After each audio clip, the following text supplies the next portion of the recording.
Y'all in here already. Yo, if the mic is okay, you can hear me fine, please let me know in the chat. What up, Jason Rivers? Let me know, people, if you can hear me pretty well. If you're picking up the fan at all, because it is a little hot. We hit another damn heat wave in LA, a mini heat wave, like mid 80s, upper 80s. That's hot for LA, goddammit. So, another mini heat wave, gotta have my fan on, y'all. But let me know in the chat if you can hear the fan. If not, we good. But what up to you peoples on this Saturn's Day? What's popping with you? What up, bro, L-Wise? Hey, man, I heard you went back and took the test, online test, and you didn't pass it, man. I'm going to talk about you tomorrow, boy. Summer Breeze, what up? L Aqua, what up? J God, Caramel Soldier, Ishmael Timbo, what up? Mrs. B, Isaac Preston, Spread Well, what up? King Lemuel Productions, Willie Boylan, what up? Kimberly Bell, Emmanuel Townsend, the Herbal Goddess, what's going on, girl? Says Danger Man Dubs, what up? Kate Mix, Empress Raguba, what's cracking? Dee Major Player Hits, DJ Sherm, Dr. Sinister, what up? Travion McClinton, Jody B, what up? True Knowledge, Dwayne Hicks, what's cracking? Miss Cherry, what up? Mr. King Shack, what's going on? It's that Canadian Kush. And Christopher Perkins, what's cracking? Let's see, Lucifer Morningstar, you hilarious. What up, Naga? Jesus, what up? Jerome L. Ruth Thompson, Michael Guess, what up? Around the Way Garden, that's what's up. Travis Bailey, what up? Chaz McFly, cousin of Marty. Marty McFly. If you know, you know. What up, Coach? What's cracking with the people? What is up, y'all? It is hot today. We're going to see what's happening. We got a lot of shit to get through. What up, Shelon Mitchell? What is going on? Everybody, that's right. Please hit the thumbs up. Take your shoes off when you enter the dojo. You already know how it goes. You know how, come on, y'all. I got to tell y'all every goddamn time. No, please take your shoes off for people who are new to the channel. That means hit the like button. You got to take your shoes off, have some class, couth, and decorum when you enter the dojo. The CCD, class, couth, and decorum. What up, LaShank Morningstar? Excuse me, LaRock Morningstar, my bad. Iron Diet, what up? What is that? Shakuribrim. God damn, y'all in these names. Shakuribrim. What's going on? Shakuribrim, is that it? She said, don't piss Kev off. What you talking about, girl? I don't get mad. What you talking about, Ruth Thompson? I don't get mad, girl. I don't know what she talking about, y'all. What up, Battle Axe? So appreciate y'all for showing up today. Ruth Thompson out here spreading fake news. Talking about don't get Kevin mad. What you mean, girl? I don't get mad. Much? Well, that's bullshit. But I don't get mad for a long time. How about that? I get mad, but it goes quick. Is that good? What up, True the 8, Rex G, Old Man Johnson, the Godzilla. What up? She said, don't choke no one on the mat. Hey girl, that's how it go. When you were in martial arts classes, you disrespected the dojo or the class, you got put in front of the classroom. And you got taught something by the teacher. It's like, oh, you want to disrespect the class? Okay, come on up here. Everybody gather around, make the square or the circle. And then you are put on display. You are made an example of for disrespecting the class. So everyone knows, don't disrespect teacher's class no more. But I'm gonna give you the metaphoric choke out. So please hit the like button, people. That means something. It's about 100 of y'all in here who have not hit it almost. Like 80 something of y'all still in here with your shoes on. God damn, why the hell we got to tell y'all that every time? Come on, y'all. Only 78 likes, 162 in here. That's some bull crap, y'all. Hit the damn like button. You already know they got me on shadow ban. You can't find me unless you actually click on. Oh, one way around that, you may have to unsubscribe and then resubscribe. Some people are telling me if they unsubscribe and resubscribe, they started getting notifications again. Because just so you know, they unsubscribe you. YouTube does it. So make sure you check that you are unsubscribed, or if you've been subscribed a while with no interaction, then they'll unsubscribe you. No, what is it? Engagement? They'll do that. So, they want to make sure that you are a real person and not a bot. So if you are subscribed, you maybe want to just unsubscribe real quick and then push the resubscribe button so that you'll start getting notifications and stuff again. Because they got me on the shadow ban. They got me off the, I'm out of the payment program, the YouTube partnership program. So no more super chat. So hit the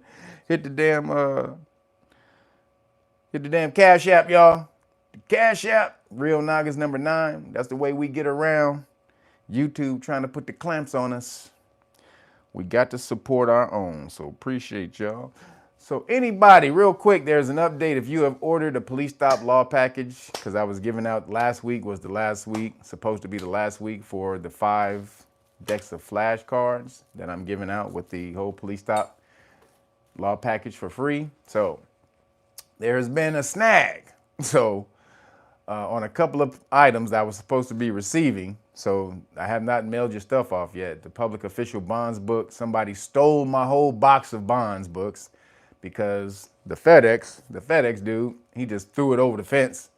They always for years, they've just been placing it by my door. But for some reason, this time they wanted to throw the box over the gate. So somebody stole the damn box. They got a bunch of police stop or public official law books. And I'm telling you, they don't even know what to do with them. They got a whole package of public official bonds books that they don't know what in the hell to do with. They just came up, but don't even know how they came up. Yo, this is make sure that's on. So they don't even know how they came up, but they came up. Then the flashcards, the decks of flashcards that was supposed to be here, they misprinted the flashcard deck. So the company has to reprint the flashcards and resend them. So I still don't have all of my stuff, all of the products that I'm supposed to have. So because of that, I'm going to extend the deal for a week for the people. So again, if you order the hard copy, Great Book of Melanin Research, which you should have already because this is the only place you can get it. You can't get it from anywhere else but right here. So make sure you go to realnagas.com, get the hard copy, everything you should know about your melanin for the last 120 years they've been studying. This is all that information right here in this book. And again, from the International Federation of Pigment Cell Societies. All the pigment cell scientists around the world, this is what they've come up with, and you should have it, right? So I'm the only place you can get it from because they took it off their website, and the website who did post this information, they had it on there for years. Once I went and downloaded and got the files for this, they took it down. So sorry, only place you can get it right here. So hard copy, I will extend the deal for the flashcards, the 5 decks of flashcards for this week. Because I should be getting the shipment in this week. They're rushing the orders since they messed them up. So also with that, you get the constitutional rights card right here. Lets all police officers know what will happen if they violate your constitutional rights, what your constitutional rights are, and what will happen when they violate them. And the qualified immunity card and notice, which we're going to talk about today, because they were talking about that on the Breakfast Club. If you didn't see the Breakfast Club, they were talking about qualified immunity. what's her name, Angela Rye or whatever, they was talking about qualified immunity. So we're gonna talk about that today. So this is the qualified immunity card and notice that you get with that. So you get all of this, bam, plus the books, plus the 2 books. So Know Your Rights Manual, Public Official Bonds book. Somebody got a whole box of these and are not gonna even know what to do with them. They stole the whole damn box. That's crazy. He stole my whole damn box. Kevin Corbin, appreciate you, brother. Thank you, man. Appreciate you. Always hooking me up. Missed you last week, boy. But appreciate you, man. And so, boom, you get all of this for free. All right. And then if you want to know the law for free, we're going to teach you. We want to teach you. So make sure you get over there to knowyourrightsfoundation.org or KYRF.org if you don't like long URLs. Sign up as a volunteer. This is very important, everybody. There are many are called, but the chosen are a few. So we get a lot of people in here and we send you through a process to get signed up. And we do that so that we can weed out the weak-minded people. So if you're not a follow-through person, if you're one of those people who expect somebody to help you and hold your hand all the way through, please don't hit us up. That ain't where we at right now. We need leaders. We need people who are motivated, self-motivated, and who finish what they start. So when you get over here and you get through the process, you have to take the initial questionnaire, you fill that out, you send it back to us, and then we send you a time for the interview.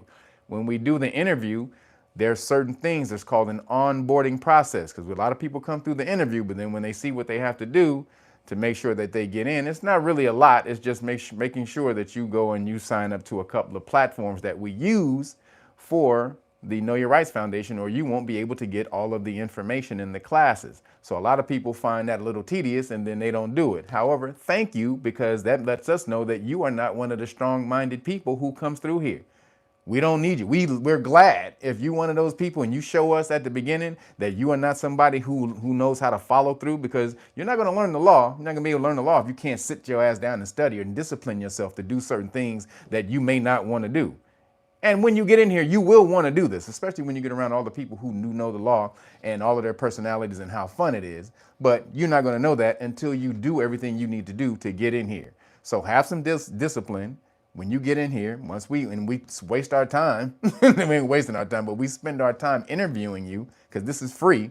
So at the end of the day, if you don't join, it is a waste of our time. But we're doing this because we need to build this 1 million Johnny Cochran Law Army. And so we need you to get in here, get you one of these beautiful certifications. That is the commitment. We teach you for free, but you get in here, you work to get one of these certifications so that you go back out and you can teach it to the community, your family, your friends, excuse me, the community, your family, and your friends. And that way we're going to build that 1 million Johnny Cochran Army. I can't keep doing this as of right now.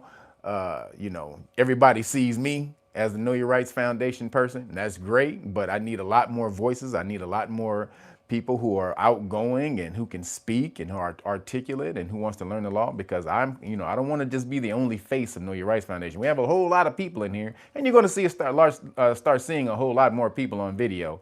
But a lot of people who get in there, you guys are shy. You're a little shy, don't want to be on camera or nothing like that. But we're going to have to break you out of that, because we need to show the world that we are super strong and we are united. So get over there, knowyourrightsfoundation.org. Do everything that you're supposed to do to get in here. And we promise we will teach you the law and empower you to empower the rest of the people around you. So appreciate you guys on that. All right. Also, make sure for the Patreon, anybody who wants to sign up to the Patreon, you want to learn status, how to change your status and get out of the corporation or take yourself out of the jurisdiction of the corporation, the United States of America, Inc., a Delaware corporation, a verified Delaware corporation, just like every other McDonald's or Chick-fil-A in Delaware. The United States of America, Inc. is a corporation just like them in Delaware. Yo, Jerome L., appreciate you, brother. Thank you for the Cash App. Thank everybody who hitting the Cash App. I appreciate you guys. For sure. Thank y'all, man. Chicken shawarma donations, baby. But if you want to do the status classes, all the status classes are recorded, so you can watch them at your own leisure. Then once you explain, you're able to explain the paperwork that I explain within the videos. Once you're able to explain it back to me, then I give you the paperwork for free. So get over to patreon.com/realnagas and sign up to one of the status class levels. At the highest level, I will give you the paperwork for free. So not at every level, but at the highest level, if you sign up, I will give you the paperwork for free. Also, if you just want to join the police stop law classes on Sunday, where we just have a bunch of fun breaking down these police stops. It's crazy in there, it's hilarious and it's fun, but we're serious and we do learn the law. You can also sign up to the police stop law class level on the Patreon. So again, that's patreon.com/realnagas. So appreciate y'all for that. And that's another way that you guys can support, since they took me off of the partnership program. So we got to maneuver around YouTube, everybody. So you can subscribe. That's a way to keep supporting. Also, you can hit the Cash App, or make sure you get out there and purchase a great book of melanin research, the hard copy. And these are the ways you can keep supporting, so I can keep bringing y'all this crazy ass news every week, y'all. Then last thing, I got Timmy Tight Top and the juices. We're gonna start off with the best one. The west side is the best side. We'll start off with the best one. This is the weed juice, the surprisingly sweet. Right here, this is the cantaloupe, grapefruit, and pear. The best one off the chili. Right here. Then we got one of the other great ones, the strawberry lemonade. Right here. That's the strawberry, apple, pear, and lemon. Then right here, we got the Be Fearless. Be Fearless. That's apple, pear, lemon, ginger, and cayenne.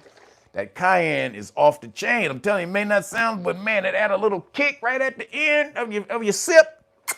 Ah! That cayenne do it right there. I'm telling you. Then we have, this is, if you like kiwi, this is Miss Kiwi with the kiwi, guava, and pear right here. This is one of these after dinner drinks. You sip on this, maybe want to put a little drink in there, you know what I'm saying? Little ice, little Miss Kiwi, little, dude, you want this? This little drink, boy, you be hooking it up, baby. I'm just saying, I ain't telling nobody to do it. I'm just saying, you know, it may be a good idea. Maybe. And then the last one is Black Magic. Somebody put barbecue water in the chat last time I showed this. Actually, this is what it was called. That's what this was called when he first came out with this. It was called barbecue water. So he changed it because he didn't think the name was good. But I think you should go back to that, Timmy Tight Top. So this is Black Magic. He went to Black Magic. And this is activated charcoal, lemon, alkaline water, ginger, and agave. Tastes good. Looks like it's like, man, what the hell? Charcoal. Yeah, charcoal, activated charcoal draws up all the toxins in your body, and then you can excrete it, you know, in a safe manner when you go to the bathroom. But that's what this does, and it tastes good. So you should go back to barbecue water. I'm just saying, bro. Just saying, Timmy Tight Top. So if you want those juices, please call them at 323-776-2587. Again, 323-776-2587.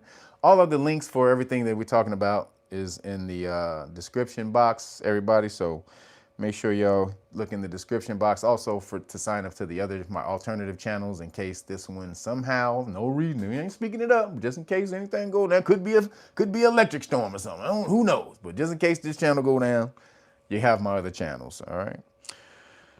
All right, everybody, let's get on with it. So New Khazaria, we talked about how they bombed Lebanon, bombs on Lebanon. Well, they put boots on the ground. They have boots on the ground in Lebanon right now. They basically invaded Lebanon.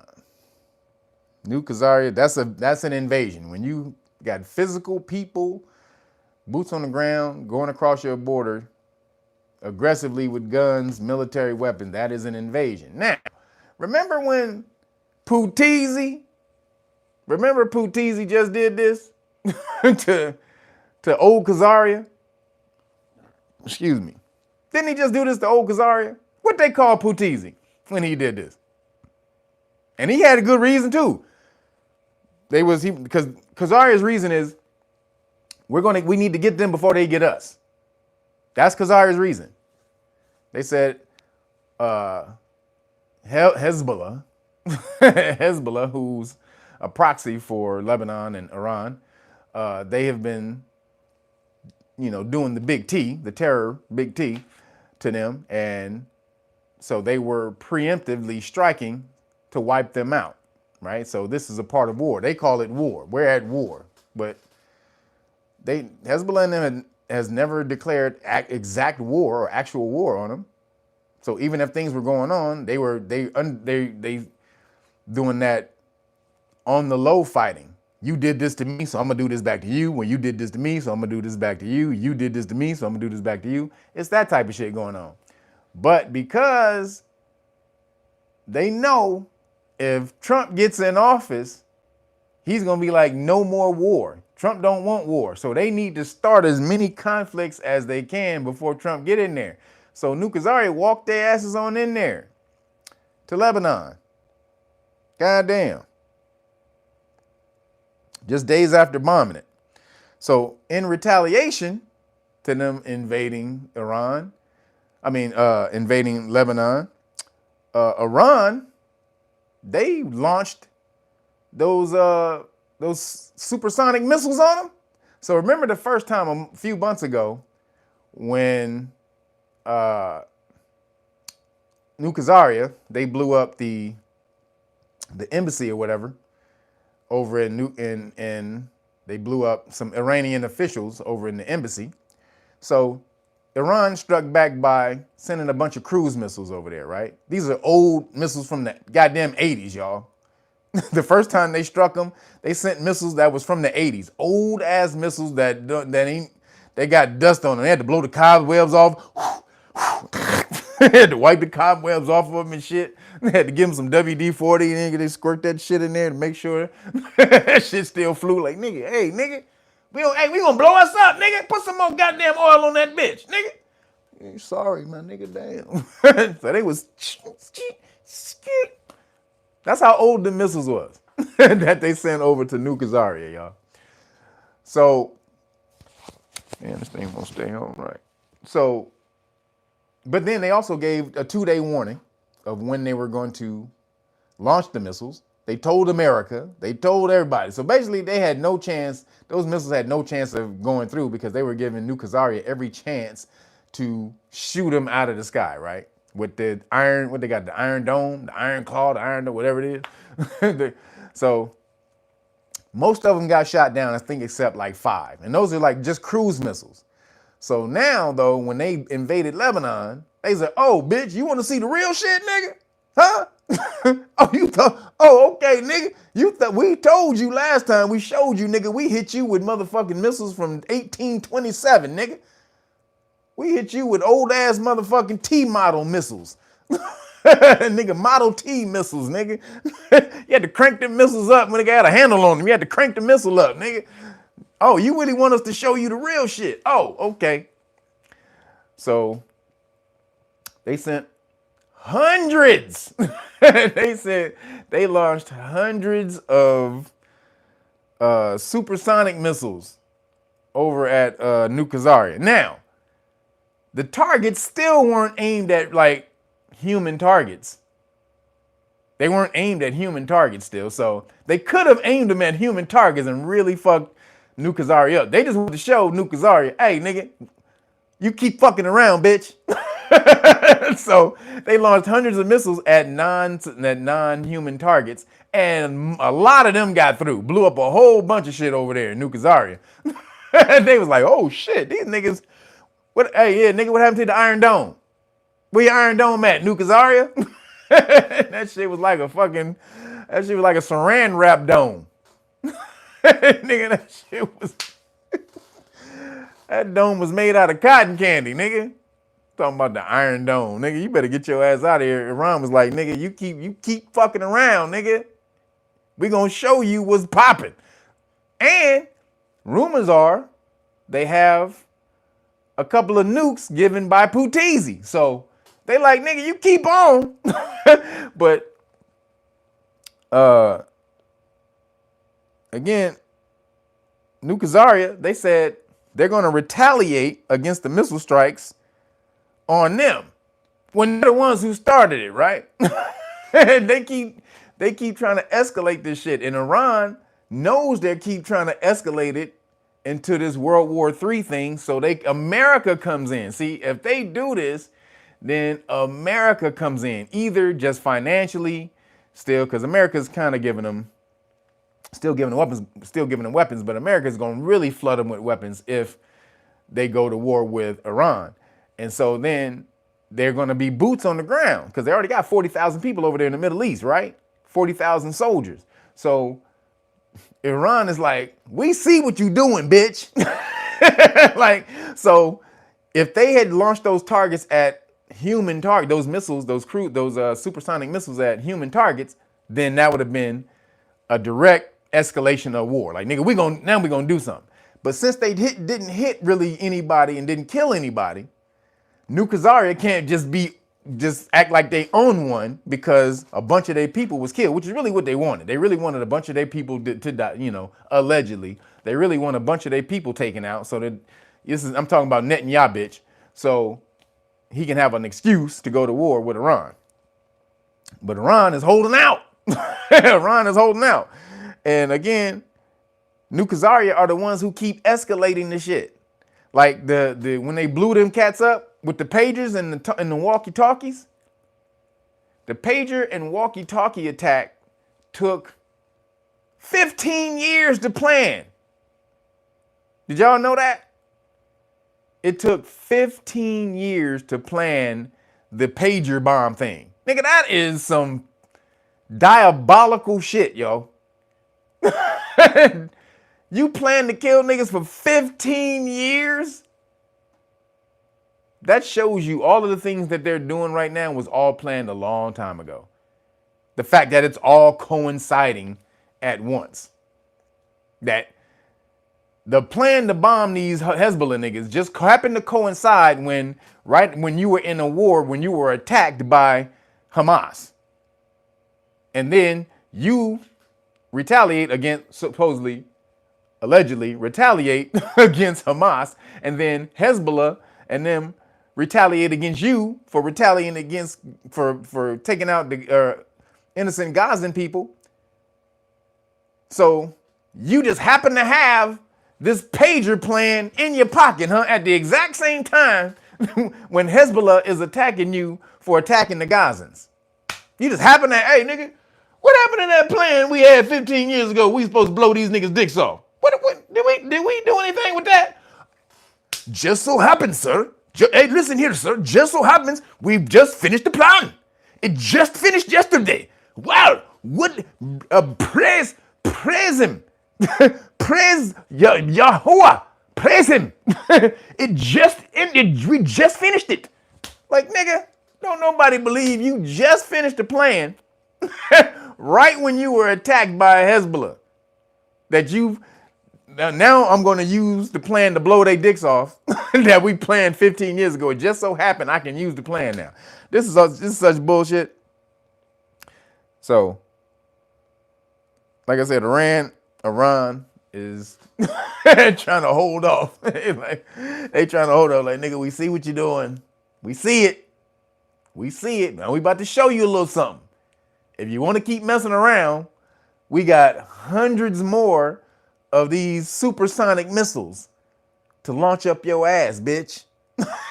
Now, we didn't target any humans. However, we can just move that damn boop, boop. See, it was over here. It wasn't on you. We can move this goddamn bullseye right here, Netanyahu, bitch, if you want us to. So, hey, Iran.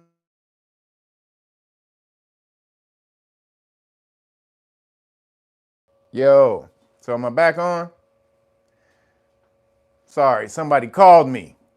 Damn it, Set 2, you know I do live streams on Saturdays, man. Why you calling me? Goddamn, boy. The homie Set 2. But,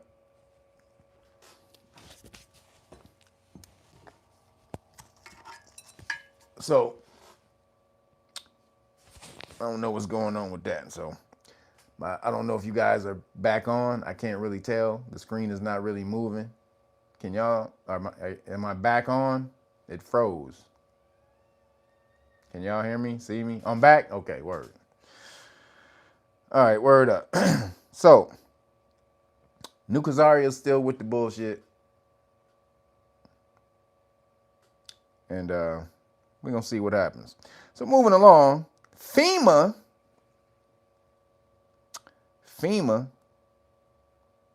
who was kind of good at one point when we had the earthquake in 91 out here. The 91 earthquake, FEMA was paying people, they was breaking people off. We had the FEMA, we called it the FEMA fund. FEMA was just kicking people off. But now FEMA has given over $1 billion to illegal immigrants in combined from 2023 and 2024 alone. So $650 million this year, $360 million last year. So over $1 billion has been given to illegal immigrants, and hundreds of billions of dollars to old Khazaria, Ukraine, and new Khazaria, right? So hundreds of billions of dollars to them, $1 billion to the illegal immigrants. But they only have, guess how much they want to give the hurricane victims? Now, billions to billions. Yeah, Mrs. B got it. $750. $750 goddamn dollars. They have lost their crack ass mind. You only want to give, first of all, these illegal immigrants rolling around here with cards they call magic money cards with thousands of dollars on them in food credit, and then cash, thousands of dollars in cash on the cards. So they just get to go buy brand new cars. They get to buy businesses, apartments, nigga, that are priced way out of the game. But the American citizens only get $750. Nigga, tell me somebody don't need their ass whooped right now. Metaphorically, because you know YouTube be talking crazy. They be with the bullshit. They metaphorically need their ass whooped. Yeah, the FEMA can EAD. Straight up. All day, FEMA can EAD. So FEMA considers the influx of illegal immigrants a federal emergency, so much so that they have to fund it. See, remember, FEMA is about federal emergency management. So if you have a bunch of immigrants flooding over here and FEMA is funding the flood of illegal immigrants, they must consider that a federal emergency. They have to in order to fund it, right? It's called the Federal Emergency Management Agency. So you are only supposed to be giving to federal emergencies. So apparently, when they tell you there is no migrant crisis, illegal immigrant crisis, migrant crisis or whatever, undocumented migrants are not a problem whatsoever. The border is not being blah, blah, blah. But it's an emergency so much so that FEMA has to fund it. So now FEMA is out of money, apparently. I think, well, hold on. Because when some families called to get the $750, which is absolutely degrading, your whole house became a goddamn tugboat. Your house is goddamn the little engine that could, the little engine that could, wasn't that a tugboat? Nigga, your house, you got a goddamn fucking engine on the back of out your back door. you got a boat engine out your back door, nigga, propeller engine driving your house, nigga, and they trying to tell you that you only get $750. $750 goddamn dollars, nigga, what the fuck? So people who were applying for it, they got turned down. They're not giving the $750, y'all. They telling you on the surface, You can get $750. But when you call, the people who are calling are getting no money. There's a bunch of people who are on TikTok saying they got turned down for the money. Like, what? You just gave $1 billion goddamn dollars to you just gave $1 billion goddamn dollars to the illegal immigrants, but only offer the American citizens who are paying for this shit. You took the Americans' money that they paid for, you gave it to the illegal immigrants. Now when they need that money back, you only tell them they can only get $750. But then when they actually try to get the money, which is absolutely a goddamn slap in the face, it's not even a slap in the face, it's a goddamn telephone pole up the butt. That's what it is. But when they try to get the money, you like, you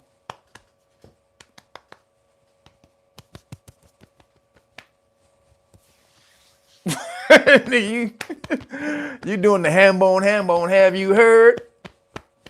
Mama gonna buy you a mockingbird. You start doing the ham bone or the cram bone from Tom and Jerry. Keaton the Corden, the Keaton the Crichton. Cram bone. You start playing cram bone on your damn pockets. Charlie J. Scott, man, appreciate you, brother. Oops, sorry. Thank you, brother. Appreciate you too, man. So, goddamn. So Mayorkas, the head of the DHS, Department of Homeland Security, he came out and said,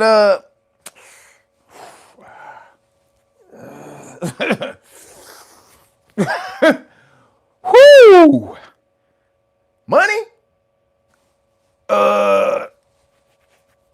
This nigga starts scratching his shit. Like, nigga, what's wrong with you, nigga? You getting attacked by mosquitoes or something, nigga? Why you scratching everywhere? Money? FEMA money? We broke. This nigga came out and said they don't have enough money to last through the hurricane season. FEMA does not have enough money to last through the hurricane season. Hurricane season, in case y'all were wondering, the hurricane season lasts until November 30th. So we got like another 2 months of hurricane season going on right now. Another 2 months of hurricane season. So, goddamn.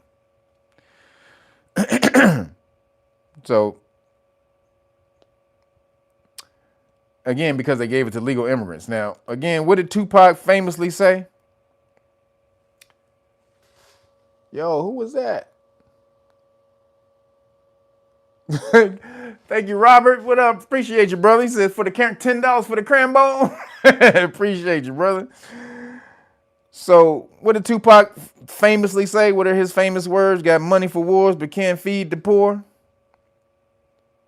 Now, Tupac was talking about, that was 30 years ago.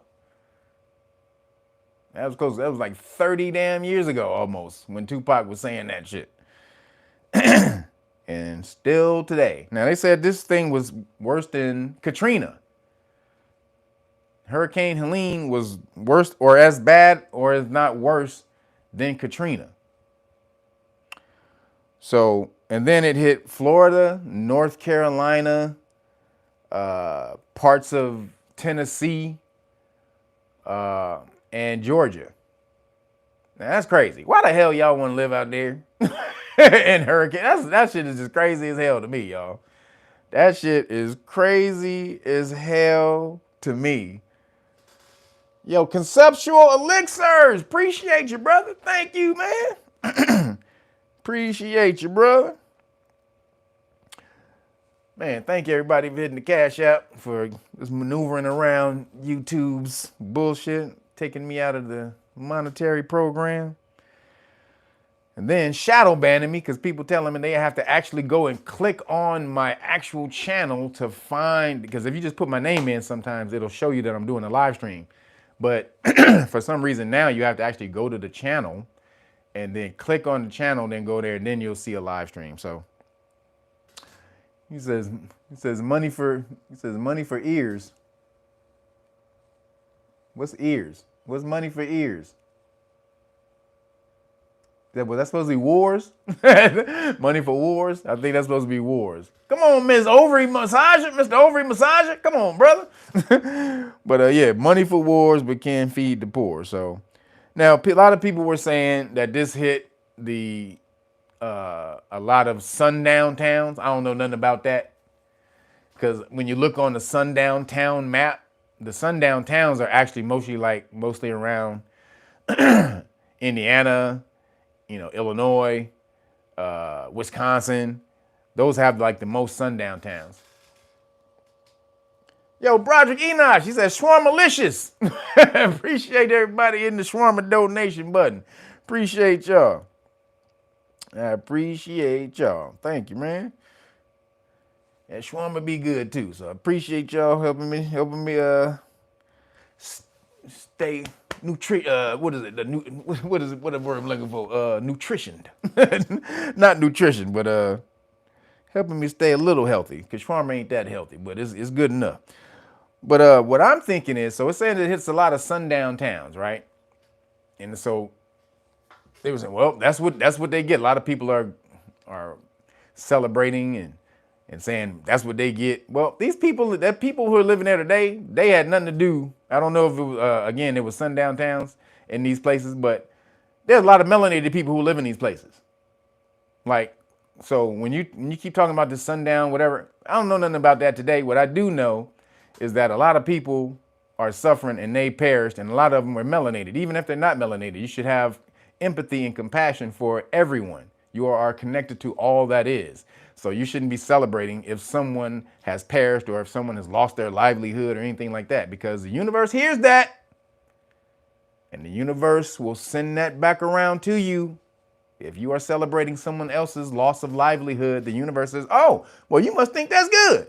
Okay, well, let me send this Scud missile right back around up in your ass. So again, you shouldn't be, even though, because no one knows if they're sundown towns or not. This is just rumor that they are. So, but we should be putting the energy out there in the universe for them to be helped. Now, I think it was HARP.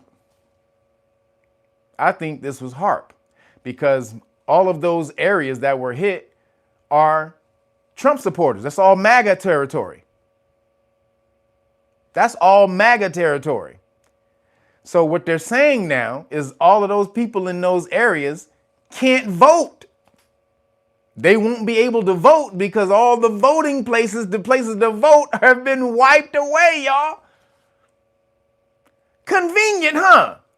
Ain't that convenient? As soon as voting started, because voting just started, so like over 1 million people have voted already, so y'all know.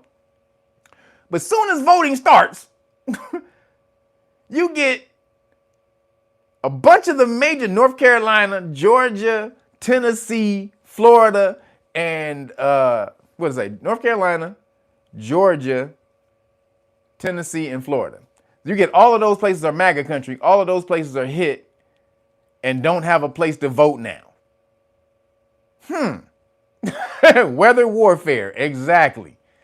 Weather warfare for real. So it's just a little conspicuous to me. It's a little convenient that all of those red places that were going to vote mad Trump now have no place to vote. Wow. What a coinky-dink, y'all. Yeah, right. Again, so this is why I live on the West Coast, goddammit. Y'all tripping. With all them damn hurricanes and shit. Y'all tripping. The most we got to worry about in California is earthquakes. And you barely even feel them most of the time. We had 3 earthquakes in one day last week and nobody felt shit. So nobody felt anything. I was like, oh shit, we had 3 earthquakes in one day. We had 3 earthquakes, 3 different earthquakes, 3 different places in LA, in Southern California. And nobody felt nothing. So, But when you get all your shit washed away, you see your damn car floating down the street, nigga, that car, you ain't getting that car back. That car's waterlogged, the electrical system is gone. That's a wrap. That car is total, y'all.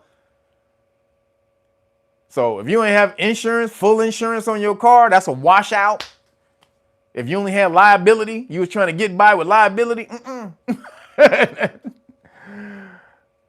So this is messed up. That is messed up. So again, I live on the West Coast where, you know, it may get hot every now and then, and you know, it stays right in the balance between the coldest it gets out here is at night, maybe like 45.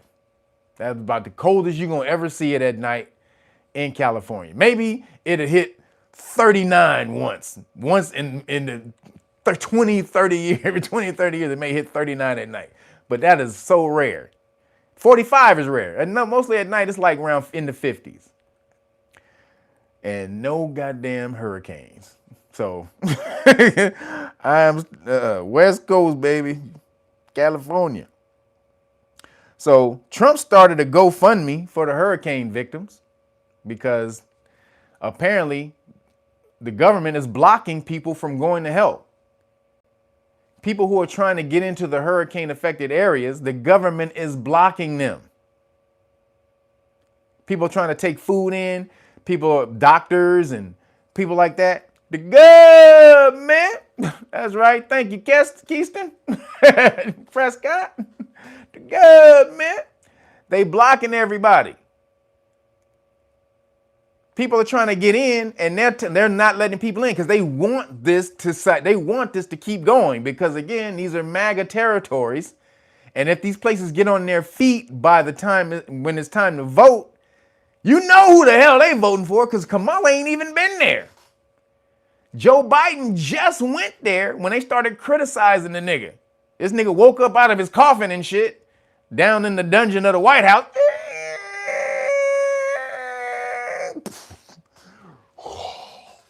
Nigga Nosferatu. Nigga rolls up. Nigga like, what am I supposed to be doing? What am I doing? Where am I going? What am I doing? This nigga woke up. Goddamn, didn't know what the fuck was going on today. You gotta go to North Carolina. You gotta go. Well, why? What's happened? What's happened? What did I miss? What did I miss? Like, just calm down, Joe. Calm down, brother. We got it mostly, but you got to go show your face in these areas because they think you ain't doing anything. Kamala didn't go at all. So Trump started a GoFundMe. What happened was how it got famous or it got notoriety was because Elon tweeted the shit. He said, yo, because Elon tried to have a whole truck. He tried to send a whole bunch of aid down there and he got blocked.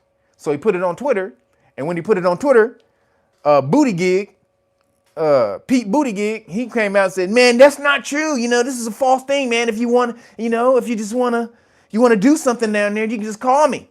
Because he's the head of transportation, which means he's supposed to be down there doing something. What the hell you doing, Buttigieg? Why does Elon Musk got to tweet and get 100 million people to cause some backlash against you for you to do something? So that's what happened. Buttigieg got pushed into. He said, "Man, all you got to do is call me, man. You know, you don't have to be so aggressive and tweet out that we're not doing anything. We're doing everything we can. Just give me a text or a tweet, nigga. Who the fuck? Why do I got to do that to get you to do some shit? If you want to collaborate with us, just call me, man. We can do it. Nah, nigga. You full of shit. You want those people out there destitute so that they don't have a place to vote. They're not thinking about voting when the time comes around. They don't have a place to vote. You can't set up a voting place if you got no buildings. That's how that works. If you got no buildings, how you going to set up a place to vote? That's usually how that works. So it's raised over $5 million so far. So shout out to Trump with the GoFundMe for the people. Shout out to Trump for the GoFundMe. So basically, if you want to donate to me today, I'm going to donate to the fund. I'm going to give money to the hurricane relief fund. So what you give me today, you're going to help me send money to the hurricane relief fund. So that is a way for you guys to help. If you want to help, but if you donate some stuff today, we'll give it to the Know Your Rights. I mean, not Know Your Rights, but the hurricane relief fund. All right. So because it's messed up. You can talk about, hurricane, sundown towns and all this and that type of stuff. And they was racist. And again, we don't know any of that stuff for sure. What I do know is I saw a mother, a melanated sister, melanated mom who passed away, who drowned with her twin children, her baby infants. Twin infants. They were so damn cute. Them two little munchkins. They're not here anymore. I mean, damn. So whatever your feelings are on that, melanated people are also affected. And you shouldn't just be donating just because people are melanated. You should be wanting to give back, because if you were in a position like that, you would want someone to help you and give to you. And so if you are not able or willing to do that and have that energy out into the universe, how do you expect the universe to send that back to you? Okay, so again, karmic energy, you guys. Put out the energy that you want to receive. That's what the whole do unto others as you would have them do unto you. That's literally karma. That's literally the law of karma. Jesus Christ was speaking that karma in the Bible, y'all. So then, keeping it moving, the DOJ is suing states. This is talking about, because this is what they wanted. Remember, I believe they wanted to affect the election. By not helping out the MAGA country. They're trying to keep all of those people disenfranchised. So the DOJ, though, is suing states to keep non-citizens on the voter rolls. So it's come to the attention of a lot of Republicans that there are a lot of non-citizens on the voter rolls. So Republican states are kicking off non-citizens off the voter rolls. They like, nigga, you not a citizen, you ain't voting. Deuces, my nigga. Deuces, cuz. You can't be up in here, nigga. So the DOJ was like, nigga, you can't do that. Everyone in America has the right to vote. Everyone. It's the American dream. How come this person can't have the American dream? They should be able to vote. They're affected by the laws. Are they a citizen, nigga? Do they pay taxes? Have they been paying taxes? What have they contributed to America? What are their views on America?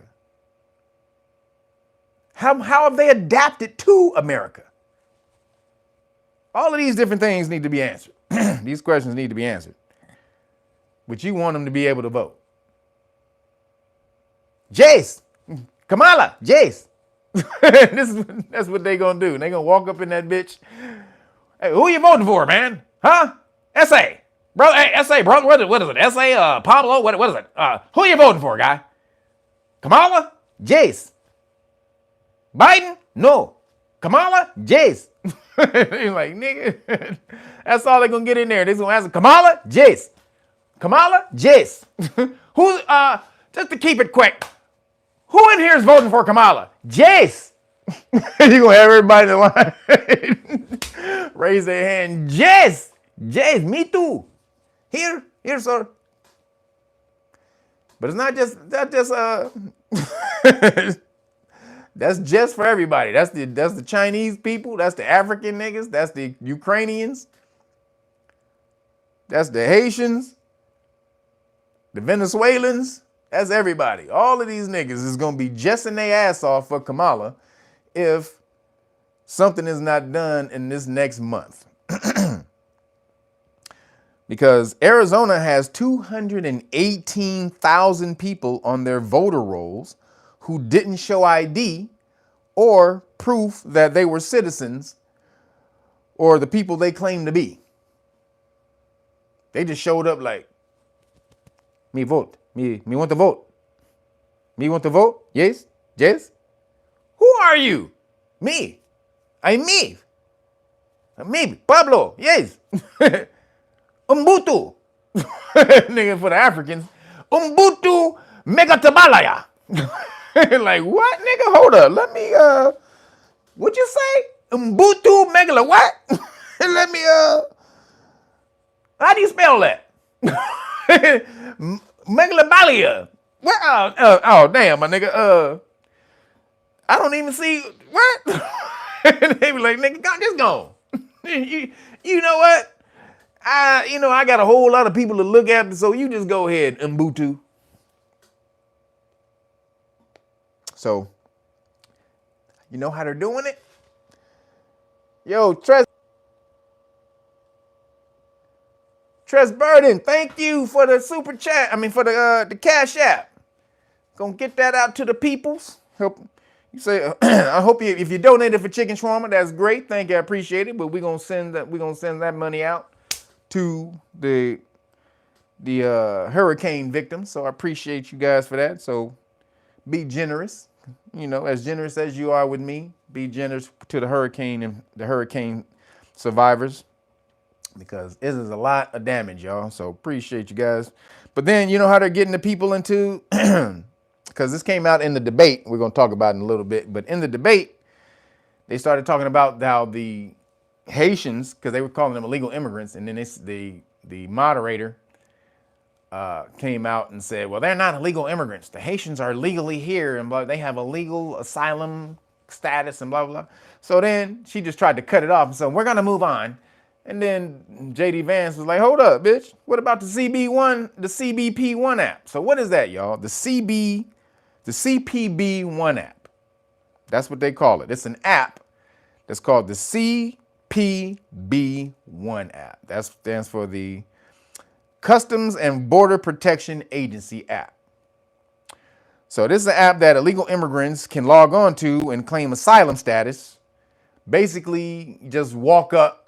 Anybody can walk up who has the app, can apply for asylum status on the app. Boom. When they walk up and say, yo, I filled out the app application, and boom, they get asylum status. No questions. No questions asked whatsoever. Now, I told you last week, they got like 13,100 convicted people of homicide are walking around here. 16,000, close to 16,000 niggas convicted of rape.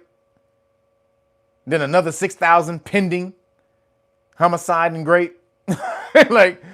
So they're not checking who is filling out this app, obviously. Right? So this is their way of cheating, subverting the system, because these people are supposed to come in legally and apply and then be assessed and all the rest of that, be vetted. So they just created a goddamn app with people to fill out, and then boom, they just letting people in the goddamn country. And the lady cut J.D. Vance off when he was getting ready to explain the app, and they called it mansplaining. They said the nigga was mansplaining when he tried to explain why the Haitians were considered legal migrants, because they just threw it out there and tried to cut him off. He was like, nah. Like, nah, bitch, I ain't about to let you get that out there, bitch. He's like, this is why they legal. And they said, no, we got to get to other things. We have other things we need to get to. We have so much to get to. We have so much to get to. We have everything we need to get to, We just have so much. Like, wait a minute, bitch, I thought we was debating. Why the fuck you got to get to more when we the ones talking? But that shit was crazy. So we'll talk about the debate in a little bit. But moving along, so just wanted to let y'all know about that. Make sure we got to stay on these damn people about this immigration. And let's support the people who were affected in that hurricane, because damn. If you seen the damage, it looked like a bunch of nuclear bombs went off. A whole lake is just filled with wood. It looks like a wood lake. It's just nothing but timber all over the lake. A huge ass lake. Nothing but just wood. All in the lake. That means the ecosystem of that lake is destroyed. All the life, the wildlife and everything in that damn lake is gone.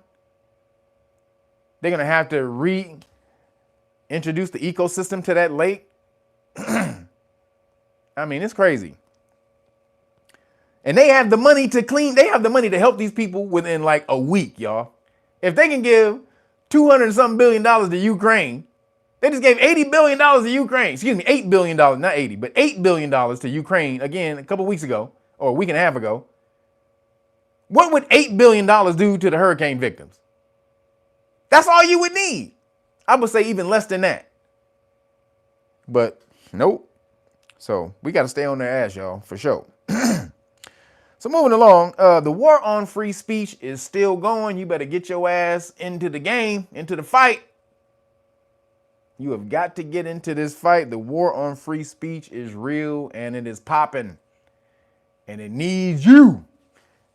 The war on free speech wants you. Ain't that what Uncle Sam? Need you.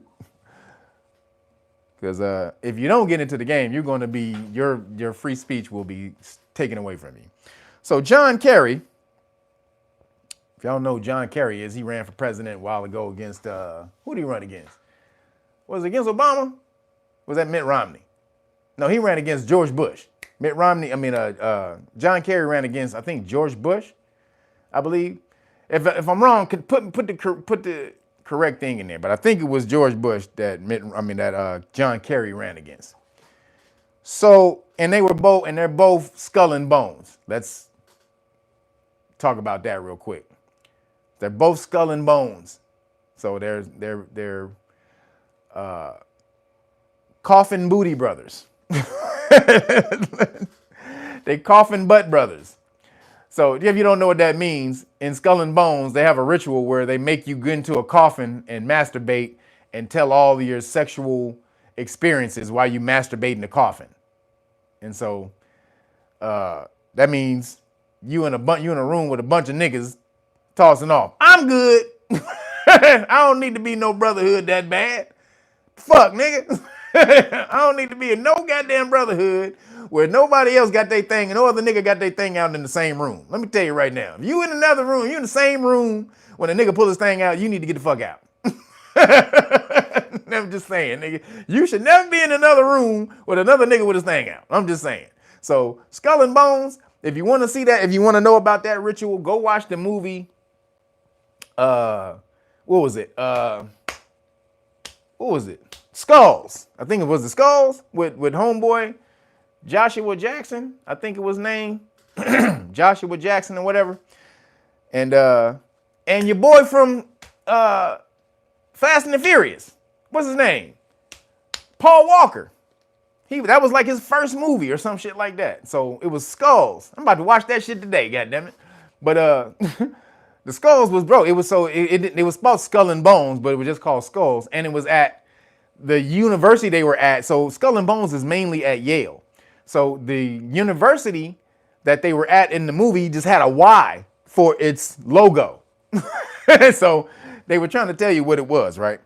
So John Kerry, he came out, and just so you know, if you don't know really who John Kerry is, John Kerry, you said that movie was scary. He said that was very scary. I hope you don't mean the movie. I mean, the movie it was just a movie about the skulls. They didn't even tell you all the things that they really do, but the movie is dope though. Telling you, it does give you a basic premise of what goes on in Skull and Bones. But John Kerry, just so y'all know, John Kerry was giving a lecture at a university, and this dude got up on the mic and asked him about the Skull and Bones, and he wouldn't answer, and he kept asking him about the Skull and Bones, and so then they got the security to try to remove him, and this is famous. Everybody's heard this before.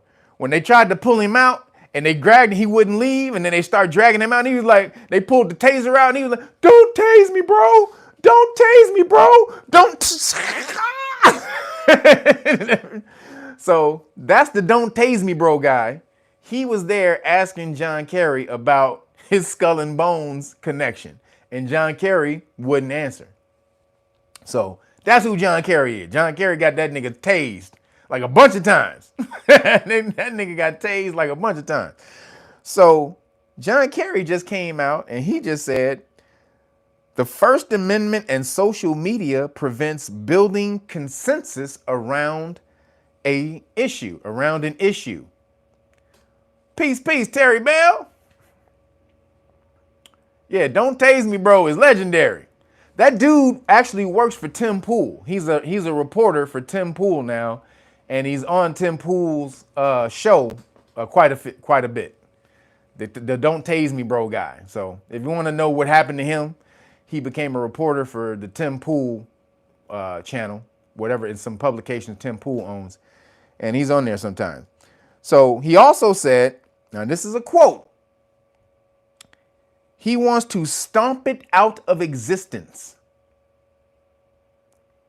John Kerry said he wants to stomp the First Amendment or the Constitution, really mean the First Amendment, out of existence, or gain enough Democratic votes so that they could eventually change it. This is a quote. I'm quoting him. This is actual quote. The Skulls movie is free to watch on YouTube. Oh yeah, I'm watching that bitch, man. I'm for sure watching that shit. But he wants to stomp it out of existence or gain enough Democratic votes so that they could eventually change it. That's right, WDMA. Shit. That's what I'm trying to tell you guys. They are trying to take away what makes you free. And because people of America, and I'm going to point at you niggas, you've been apathetic to the laws which make you free, which give you your freedom. You just been sitting back, just enjoying the freedom without wondering how it's made. Like, nigga, you don't want to know. You want to go to the kitchen and see how we make freedom? You want to see, nigga, yeah, we got a bunch of freedom flour. We got some freedom garlic. You know, we got a bunch of, freedom seasonings. You don't want to see how we hook that shit up? No, my nigga, just bring my freedom burrito out here, please. I just need my freedom burrito. Don't forget my freedom salsa. You know what I'm saying? And I need my freedom guacamole. You know what I'm talking about? Just hook my shit up, nigga. And bring my freedom Fritos. Bring my freedom chips. That's all you just want the freedom plate. Hey, can I get 2 freedom plates with a side of with 2 Cokes? Like, nigga, you want to come to the back and see how the freedom plates? No, nigga, I trust you, my nigga. Go hook that shit up the way you been hooking it up, nigga. You know what I'm saying? I'm out here. I can do what I do. I get to play my video games. I get to watch my sports. I get to drive around with my girl. You know what I'm saying? Get to do everything. I get to go to the movies. You know what I'm saying? I get to read my comic book. I get to do everything I need to do, nigga. Why the fuck do I need to know how the freedom plate is made? Nigga, just bring my freedom plate out here. It got all my shit, got all my fixings on it. Be like, all right, my nigga. For sure. Then when you start getting a little turd pieces in your freedom, in your freedom burrito, you bite into that motherfucker. Yeah. The fuck? The fuck is this? Oh, hey, I'm sorry, my nigga. Hey, I didn't know. I didn't know you cared about what went in your freedom burrito. You said you didn't know, you didn't give a fuck. Hey, nigga, my bad. I just took it as you didn't give a shit about shit being in your freedom burrito. That's how I took it. So, maybe I'll take it in the back. We'll make you another. My bad, brother. You know what I'm saying? All you got to do is speak up. So that's what's happening to y'all freedom. You don't care how it's made. You don't care who preparing it in the back. You don't care about the conditions. You don't give a shit. You just want your freedom plate with your freedom Cheeto, with your freedom Fritos, your freedom salsa, freedom guacamole. Like, nigga, you need to learn this shit. He said, we don't have the same referees today to determine what is and what is not fact. Because before, there were certain people who would come on and say, well, this is what this is, and this is what that is, and we had to believe them niggas. We just had to believe them. Oh, okay, my bad. Okay, thank you. Thank you, government. Appreciate you. He said referees. That's what this nigga said. Everything I'm about to read off to you is quotes. These are exact quotes. We don't have the same referees today to determine what is and is not fact. That's a quote from John Kerry. Who the fuck are you to be determining what is and what is not fact when the government lies all goddamn day, every day, throughout the day, a million times a day? But the government is supposed to be the ones determining what the hell is fact and what is not fact. Okay, get your bitch ass out of here. John Kerry. That nigga's full of shit, man. And then this is another quote. He says, people self-select where they get their information from. Yeah, not your bitch ass. You goddamn right. We self-select because we know you are with the bullshit. Excuse me. We know today all establishment media is full of shit. Trump exposed y'all when Trump brought that fake news shit out there, he destroyed y'all. He destroyed mainstream media when he came out with fake news. When he came up with that, we was like, fake news? What the fuck? And then you guys were exposed. So no one believes the government anymore, but he wants to stomp the First Amendment out of existence. That is a quote. Stomp it out of existence so that you can't speak anymore. You can't say what's good, what's bad. You need the government to tell you that. Look at my nigga. That shit you fucking with right there. That shit. You should fuck with that shit. You shouldn't fuck with that. That shit is bad. Shit is bad. It's bad for us. Definitely bad for you. Leave that shit alone, my nigga. Oh shit, thank you, government. Thank you, government. I didn't know. I needed you to come in. I needed you to take control of my life. Appreciate you. That's what they think that you want. And they're not far off because you don't care. You're not looking in the Constitution. You ain't reading that shit up to know what rights you got. If I asked you guys what the 9th Amendment is right now, who would know that? Who would know what the 9th Amendment is right now?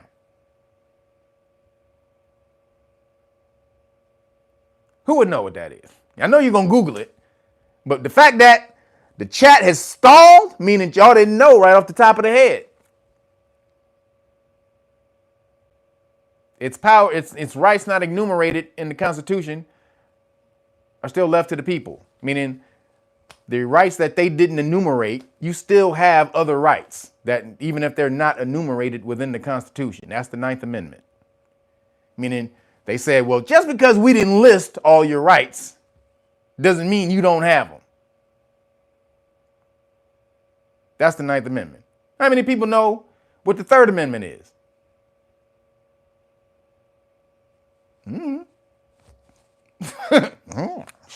God damn, nigga. I know the 2nd Amendment. Got my motherfucking blicky right here, nigga. Got my fucking blicky right here, cuz. I know the 2nd Amendment, my nigga. Now, what's the 3rd Amendment? Oh, 3rd? Oh, shit, nigga. Hey, I thought you said, no, 3rd and 2nd don't sound nothing alike. What is the 3rd Amendment? See? It keeps the government from commandeering your house and housing military. See, back in the day, they used to be able to take your house during war powers, during wartime, and come in and take your crib. D got it. She put it up there. Did you Google it, D? Huh? You Googled it, didn't you? Come on, D. Tell the truth, girl. Tell the truth. You Googled it. Come on, girl. You Googled it. But yeah, no quartering of troops in your house. They don't get to take over your crib. These are just smaller things. Women. What is the 19th Amendment?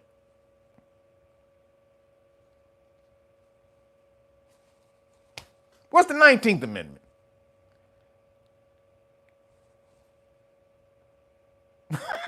look how the chat stalls when I start asking y'all these damn questions. Y'all don't know shit about the Constitution, but you free. You'll claim constitutional rights all goddamn day. Women, that's when you gain the right to vote. No, that was when women gained the right to vote. 19th Amendment. Yes, JB got it. Y'all Googling this shit though, huh? You should know it. You should have the little mini Constitution. Let me see if I can find it.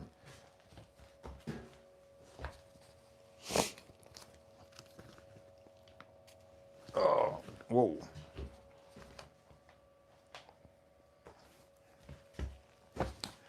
You guys, this is $3. It's going to cost more for Amazon to send this to your house than the book costs. You should have this. Every one of you should have one of these. This is the Pocket Constitution. Every last one of you should have one of these. And look upon it all the time so that you know. You should definitely know the Bill of Rights, which is the first 10 amendments to the Constitution. But you should know it all. I would say know it all, but you definitely should know at least the Bill of Rights. But get in there and learn your damn shit. So this black coffee shop was shut down for a viral video of the owner telling a Venezuelan Uber Eats driver that he need to learn English or go back to his country. That nigga was on. Did anybody see that video? The coffee shop dude, the brother, he was a brother too. He was like, you need to learn English or get out of my country. This nigga was in his face. He said, you need to learn English, man. Get the fuck out of my country. Now, I don't necessarily disagree. If you want to be over here, that's part of the vetting system. You're supposed to learn the language so that you can assimilate properly. You ain't supposed to bring your bullshit from where you coming over here talking about I want to be in America and be all the good things in America, but bring your bullshit with you. No, you leave your bullshit over there and then you come and partake of the good shit over here. But most people just want to come over here, take from America and send that energy back to where they're from. They don't want to assimilate.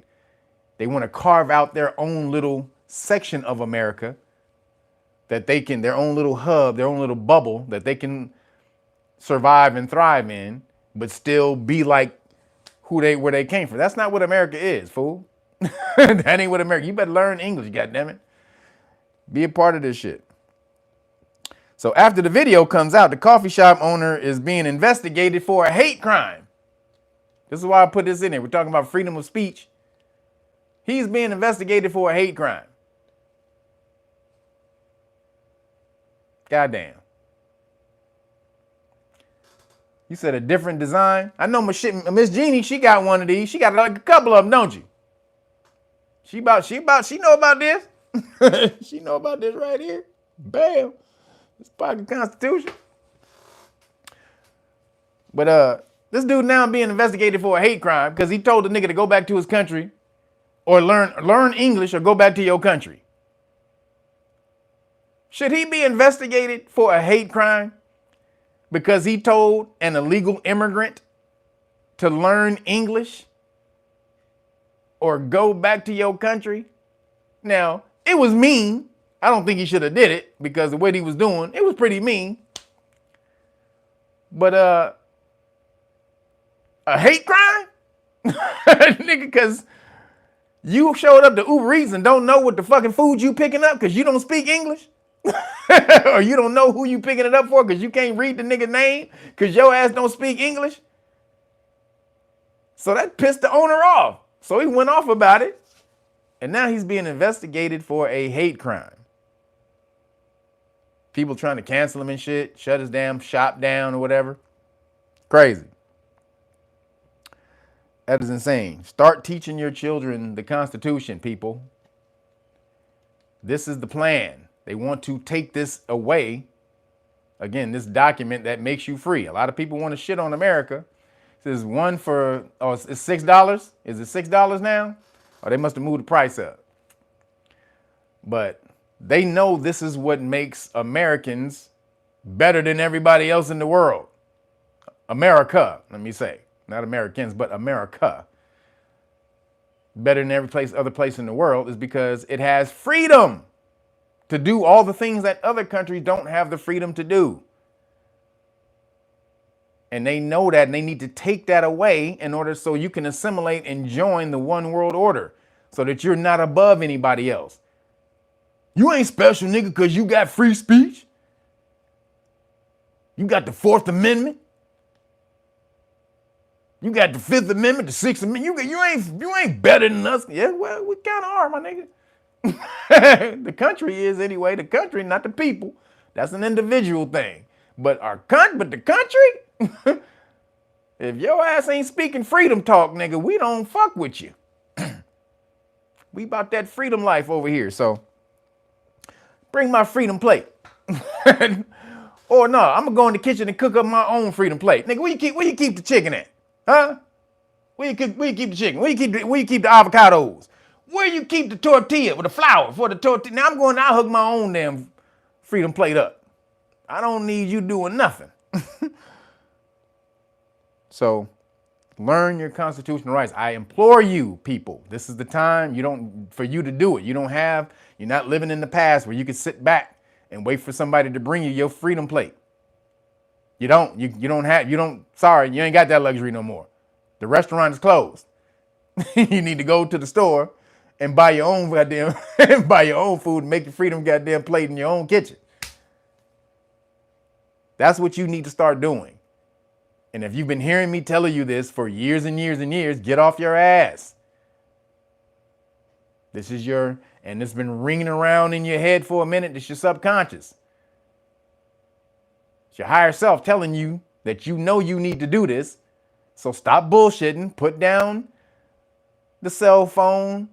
Put down the damn video games. Put down the sports games. Put down all the other bullshit that's not going to help you when they come for your ass legally. And pick this damn thing up and start learning it. And then eventually, if you really want to start getting back at them, get over to us. And we will teach you how to turn that damn Constitution into a goddamn lightsaber. You understand? We'll teach you how to turn this bitch into a lightsaber.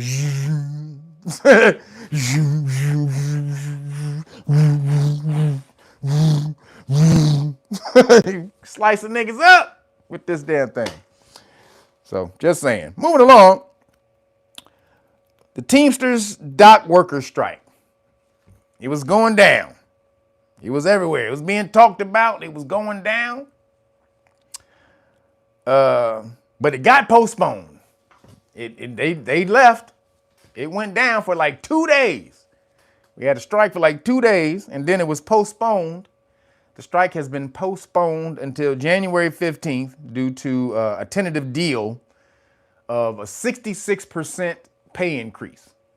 Because they wanted, so how it was going down was the East Coast Teamsters, dock workers, the East Coast, so the Atlantic and the Gulf Coast dock workers, they were saying they weren't getting paid as much as the West Coast dock workers, Teamsters, right? So I guess the West Coast is getting, because the West Coast is the best coast, baby, West Side. But no, the West Coast was getting like 140-something thousand, 160,000 a year.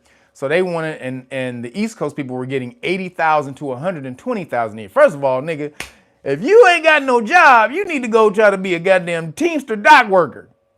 The base pay is like 80 grand. Holy shit. Hey, where you need a job? You need some workers, my nigga? What you need me to load up on the crate, on the thing? God damn. 80,000 is the base pay. That's on the East Coast. It's more than that on the West Coast. So 80,000 to 120. So they were going for a 77% pay increase, which is crazy.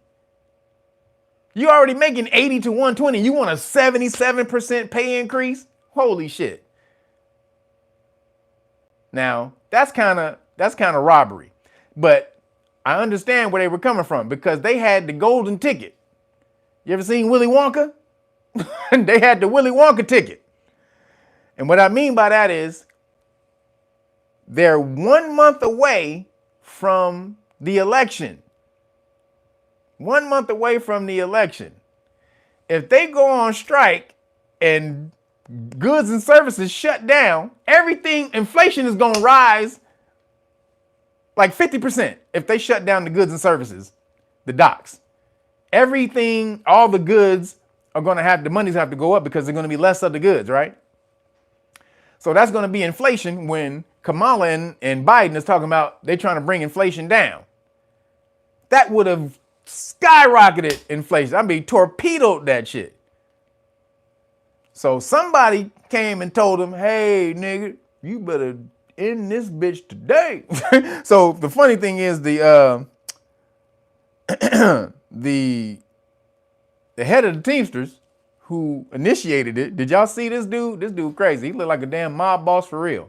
Actually, so allegedly has mob ties to the Genovese family who control a lot of the unions. So allegedly, gotta say. But this fool is making over $900,000 a year talking about we ain't making enough money. What the fuck? You ain't making enough money.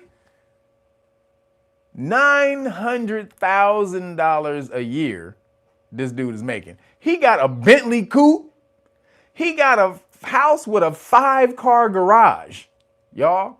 A 5-car garage. A giant pool house with a giant pool. He got an outdoor brick ass oven. This nigga living like an estate. You can't even drive to his house from the front from the road. You had to drive down a road like a little super driveway just to get into his. I mean, this nigga is chilling.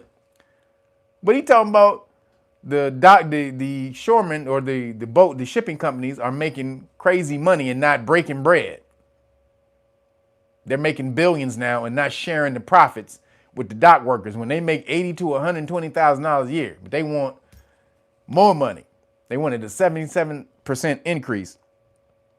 So somebody came in and said, nigga, we'll give you 66. Now, who was that? I believe some of them people who want Kamala in office went and said, yo, we need your ass back in there, nigga.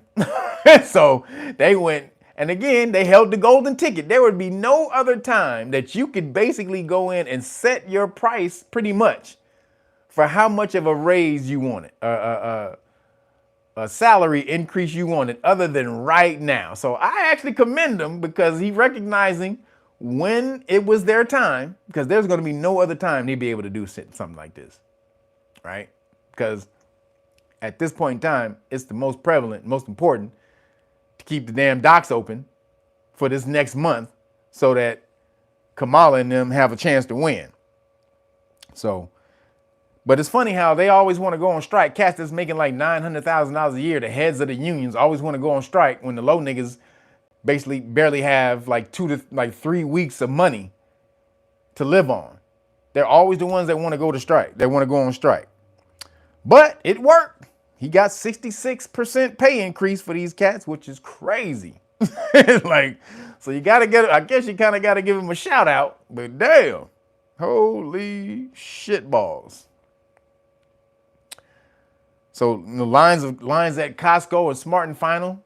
Yeah, carpe diem. He seized the day. Hey, that's the very definition of what he did. Hey, like I say, I can't fault him. I can't fault him too much. Hold on, let me put this on right.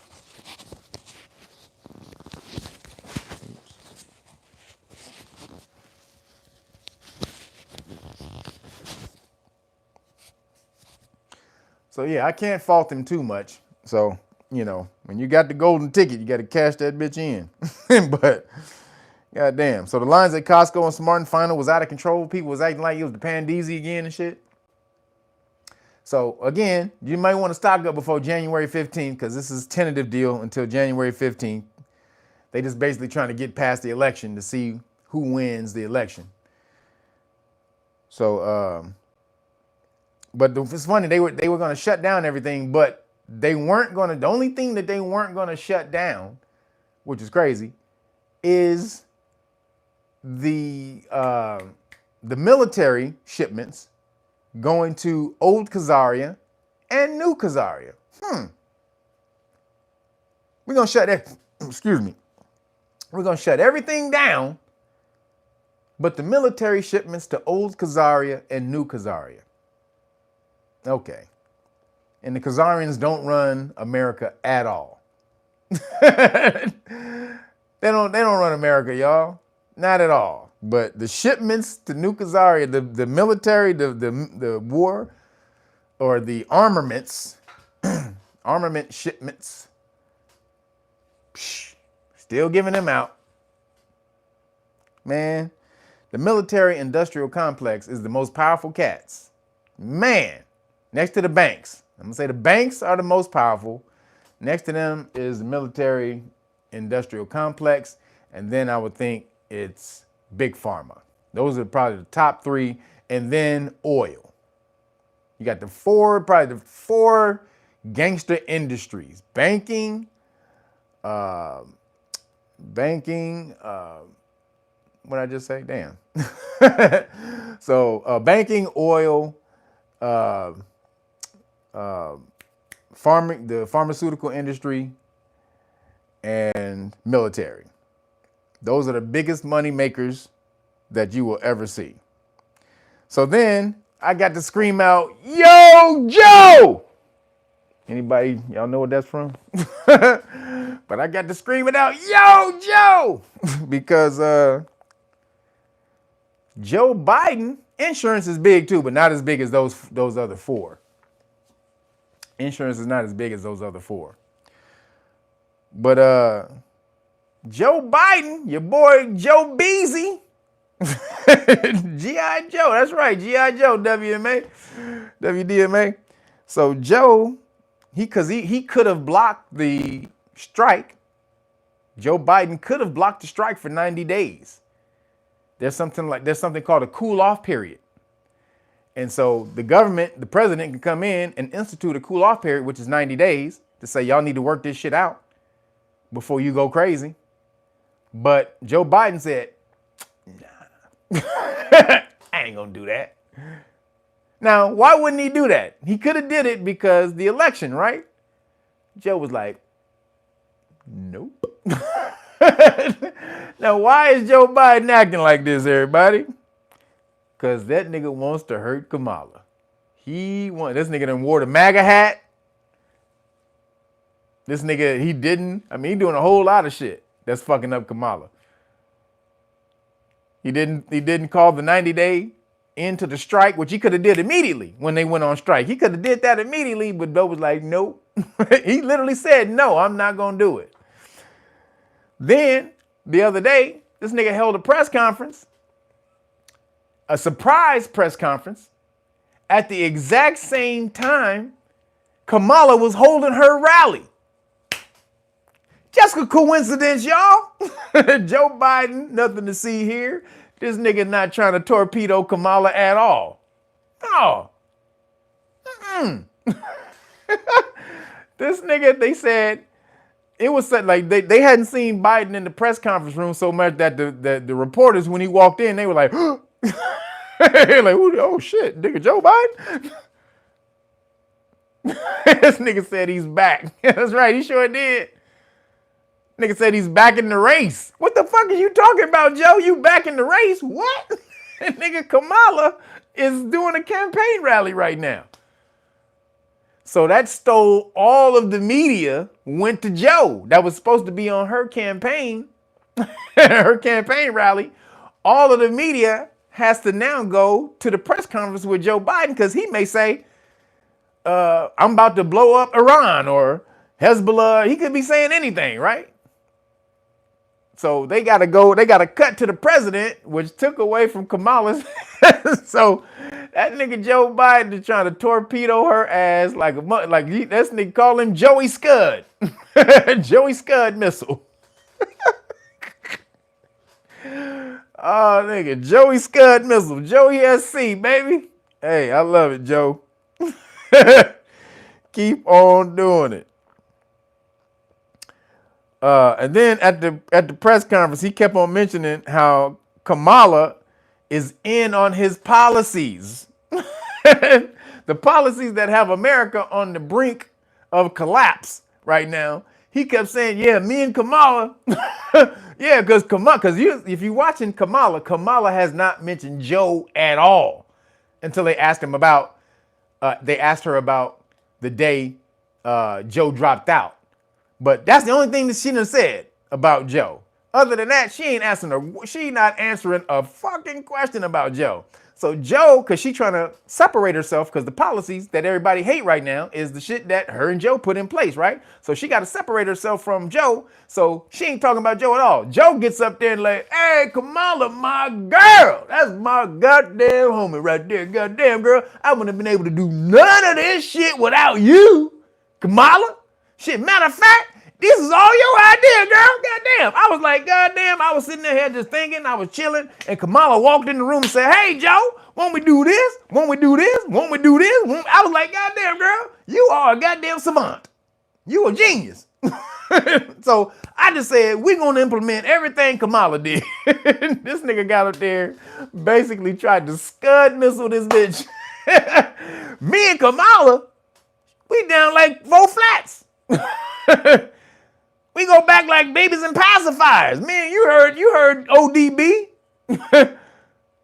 We go back like babies and pacifiers. Ain't that right, Kamala? Hey, girl. You my girl. Hey, I love you, girl. Hey, shit. Hey, we gonna do the thing later? Me and you, we gonna go. All right. Hey, great. This nigga looking off screen like. Kamala was torpedoed the other day. They was like, fuck! They was shitting on themselves. No! Yep, Joe Biden is trying to scud missile Kamala, and I'm here for it, goddammit. He is like, fuck y'all. Y'all tried to institute a coup, and basically just kick me out the game. I'm gonna let you know I'm a 50-year-old political veteran, bitch. That nigga Joe said, even though I'm crazy than a motherfucker right now, I still know how to scrap. I still know how to scrap with these politics, bitch. So I'm feared for you, Joe. If you against Kamala right now, nigga, all you need to come out and say you is for Trump. That's gonna be funny as shit if that happened. God damn. He said, Aaliyah May, appreciate you too, girl. Love you too. I'm just crazy. That's all. So that was funny as hell. So moving along, back to the debate that they had the other night. We ain't gonna talk about this too long because it was kind of boring as shit. It was boring as hell. Both of them cats up there. But Tim Walz, that fool crazy. But he did seem kind of likable though. He did seem kind of likable, but more likable than Kamala. But you know, that's Aries. You know, you can't not like Aries. Yeah, we ain't really claiming him, but I'm just saying that's an Aries trait. Aries are usually likable until they get angry and then piss everybody else and then try to kill everybody in the room. But before that, we the most lovable people there. Before we try to kill everybody in the room, we the most lovable people. But JD Vance, he wasn't gangster enough for me. He left too much stuff on the table. He didn't mention the tampons in the boys' bathroom, Kamala trying to sex change, immigrants, inmates, and illegal immigrants, and illegal immigrant inmates. Like he left all of that on the table. They were trying to be all nice and shit. Cause they was calling JD Vance, they was calling him mean. Cause he was saying something about catless ladies or some shit. And they trying to call him weird and mean and all the rest of that. And this nigga's the most white bread, I mean, square cat you could ever see. Just a white dude from Ohio married with 2 kids. I mean, he is more Caucasian-y than you can ever be. Now, his woman is, she got some of that curry spice, that Indian curry spice on her. You know what I'm saying? She got a little Indian curry on her. So, you know, guess he like a little spices in his food, but you said plain white rice. Oh, he ain't got plain, he got the curry rice at the house. Nah, he got curry rice. His wife ain't making no plain white rice, I promise you. His wife ain't making no plain curry rice. She from India. She Indian. She hooking them goddamn them samosas. Y'all had an Indian samosa with the hot ass sauce they put. Oh goddamn. The curry rice, the chimichurri, what is it? The chimichurri rice? Not the chim, but what is it called? The biryani, rice biryani. You ever had Indian rice biryani? If y'all haven't had rice biryani, Indian rice biryani, treat yourself. And tandoori chicken, not butter chicken. Butter chicken is cool. Tandoori chicken. Sorry, I got to get with the tandoori chicken. The masala, oh yeah, masala's cool too. I'm a tandoori chicken cat though. They cook it the tandoori, y'all don't know, is this brick clay, this clay oven and shit. And they marinate the chicken in like yogurt for like 5 days and shit. And then they put it in the goddamn oven and woo! You talking about some tender falling off the bone type of shit, goddamn. Tandoori chicken, shawarma chicken shawarma. Woo! It's a they both off the chain. So JD, he kind of missed some open spots that he could have landed for me. Yep, tender and tasty. No diddy.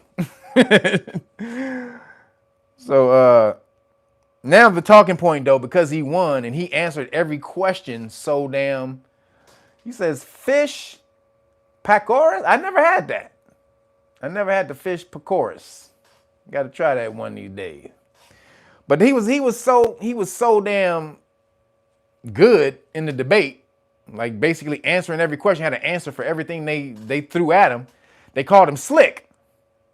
Now the new word everywhere, all over the place that the Democrats are using. He's a pretty slick guy, huh? You know, he's out there. J.D. Vance is a pretty slicker. He's a really slick dude. And I mean, seriously, they said this shit like 100 times. I'm exaggerating a little. They said it like 50 times. The montage I saw, it was like 50 times. He's such a slicker. He's so slick. He's a man. He got up there with his slick words. He's such a slicky slick. A slickety slick. Like, what does that mean? What the fuck does that mean? He's slick. Bitch, he telling the truth? Is he telling the truth or not? Talking about he is slickety slick. Like, nigga, that means nothing if I'm slyly telling the truth. So that's their way they coping now, because Tim Walz got his ass mangled. Not the way he probably wanted. But so they had to spin it. That's when they said, about the CB1 app, they said the nigga was mansplaining for trying to explain the CPB1 app.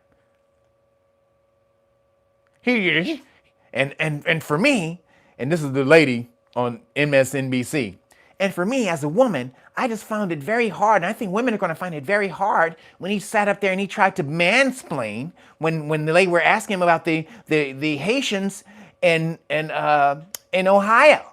He tried to no, bitch. You tried to fact check him. See, this is what happened, because they agreed to no fact checking. So they tried to fact check him when he talked about the Haitians in Springfield, Ohio.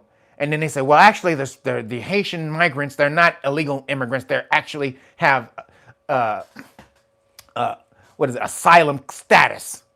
So, and then they tried to query. This is what they do in the news. They try to, every time you say something real, they'll try to cut in at the last minute and try to debunk you with some bullshit and then move on real quick. So that you can't jump back, so that you can't go back and answer and rebut what they tried to rebut. They do that all the time. But who's really good at stopping them is J.D. Vance and Ramaswamy. Vivek Ramaswamy, those two don't let them get away with that shit. Every time they do that, they be like, no, we're going to go back to what you just said, bitch. Like, we ain't moving on.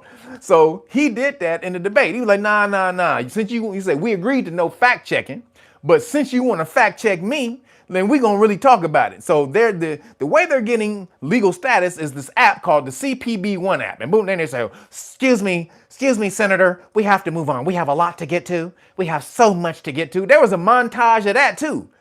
Of them all night talking about how much they had to get to. Bitch, you got to get to us.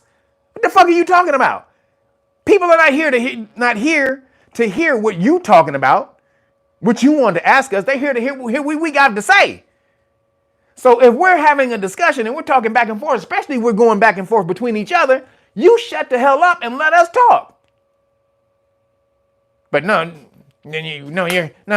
So then on the news, I just found it really hard that he's mansplained. He was trying to mansplain her when she fact checked him on the Haitians being illegal immigrants.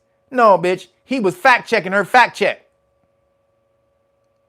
And she got mad. And they cut the nigga mic off as he kept trying to talk. Because that's the game. JD don't play. He kept trying to talk. They cut his mic. Sorry, sir. The people out there can't hear you. Yes, we can. We still heard everything this nigga was saying in the studio. We heard everything because we heard it through their mics. Your mic is on. And if he's talking, we can hear it through your mic. So he went in there and he mashed out that day against Tim Walz. No balls Walls. Against Tim No Balls Walls. He says, we need a stand-up show. No, you don't. I don't do stand-up. I'm crazy. I'm crazy when I'm talking to myself. What you hearing is me talking to myself. That's really what I do. I ain't trying to be crazy. I ain't trying to be funny. I'm just nuts. In the good way. So moving along, news comes out about Kamala Harris's husband. We talked about her family last week, how she's suspect. Her daddy ain't her daddy, allegedly. Because we saw the death certificate of her dad when he was 1. We saw the death certificate of her grandma, who she's supposed to be standing next to in a picture, 4 years before she was born. Her grandma died 4 years before she was born. There is no marriage certificate for her daddy's dad and grandma, right? There's no Tim Sugar Walls. He said Tim Sugar Walls. That's right. But there's no marriage certificate. But there is a marriage certificate for her grandfather. What is it? Omar Harris, or I think it's Omar or Otis Harris. I think it's Omar Harris or something like that. But which is her dad's father, and this Caucasian lady whose middle name is Iris, who the father talked about in a book, said he was raised by a girl named Iris. Yeah, Oscar Harris. Thank you. Oscar, my bad. Oscar Harris, who was raised by a lady named Iris, who he loved and adored and everything and blah, blah, blah. So his dad was married to a chick named Iris, who then Kamala's father wrote about in a book and said he was raised by this lady. And this lady's supposed to be his mama. The lady who looks just like Kamala. I mean, goddamn. Who is Kamala, y'all? We don't know. I think she's a plant. But news comes out this week about her husband that he slept with his nanny and got her pregnant while his wife was at work, his ex-wife. So remember I talked about last week, and actually this week, they came out and said that he's the new form of masculinity. They call him, you're a wife guy. You're a wife guy, huh? Well, I've been this way. I don't know. And I've just been this way my whole life. You know, my dad was this way, and, and I just happen to be this way, and, I'm for women, and I believe women, and blah, blah. Like, nigga, okay, you believe in women so much so that you go tap them when they're your nanny and your wife is at work. Okay, yeah, you a wife guy for real. You sure is a wife guy. Abso-goddamn-lutely. He's a wife guy, y'all. That nigga's a wife guy, so much so that he went and tapped his nanny and got her pregnant. And supposedly she had a miscarriage. I mean, not a miscarriage, but an abortion. She had an abortion. But he's the new masculine man. This is what he was saying on what's the dude, Jen Psaki, or whatever her name is, who was the press secretary early on. She had him saying, so how does it feel being the new face of masculinity? You're the new people are calling you the new face of masculinity, the masculine man. And blah, bitch, this nigga masculine. This nigga. Well, let me say this next story, because she might have been right. She might have been right. Yo, everybody, make sure you hit the Cash App today, because the Cash App, again, if whatever you send, we're sending off, we're donating to the hurricane victims. So appreciate you guys. I will get me a chicken shawarma. I will get me some chicken shawarma out of it, but the rest we're going to send to the relief fund for the hurricane relief. So appreciate you guys. Make sure you show your support for that, because a lot of people out there is hurting like hell. I mean, their whole damn lives are gone. It's crazy. So we want to help those people. Again, put the energy out that you want to come back to you. So appreciate you guys for that. And also make sure you sign up from a Patreon. From a Patreon, you want to subscribe, patreon.com/realnagas. That's the way to really help me support. Or order the great book of Melanin Research, so I can send you all of your law package for free, including the 5 decks of cards this last week, because somebody stole my books. So they stole my books, and the flashcard people got the version of flashcards wrong. So I'm behind this week, so I'm going to extend the deal for another week. So, excuse me. Make sure you get in here and get that deal before all of my products come. So, when I go mail it out, I make sure I got you in there. So, the next story, though, he might be masculine, y'all. We never know. Not that this is masculine. This is actually more feminine, but maybe it's because he is accused of allegedly pimp slapping the hell out of his ex-girlfriend when they were at an event, and he thought she was flirting with the valet. He thought she was flirting with the valet. He came out and said, "Bitch, who you talking to?" He says, hit her so hard, she spun around. Now, apparently the report is she tried to hit him back. She hit him back, so good for you. Don't ever let somebody put their hands on you, ladies. You pick up a goddamn brick or a stick or a knife or something, and you go back. You try to take that fool out. If he put his hands on you, you pick up something and try to knock this fool into another universe. You understand? Don't let nobody, especially a man, put their hands on you. You let them know that you crazy as hell. And if this nigga ever touch you again, this is what he gonna have to deal with. I'm trying to tell you, that's how you get a nigga off you. If a person thinks that you weak, when they try to intimidate you, they will keep on doing it, because a bully wants the easy route. Let me just say this again. A bully wants the easy route. He wants to bully the person that's easy to bully. They don't got to do much work for. The dude or the woman that he got to scrap like hell, the first time he tries to punk them, and he got to fight like a goddamn demon just to live, just to survive that fight, that nigga is not going to fuck with that person again. Yo, Wanda Gross, thank you for the Cash App. I'm sure the hurricane victims gonna love you. Appreciate you, girl. Again, people, we're giving the Cash Apps to the hurricane victims, so give generously so that the people can get some help out there. We're going to send that off to the GoFundMe that they have going. But a bully will always mess with the weak person who doesn't want to fight back. It's an easy target.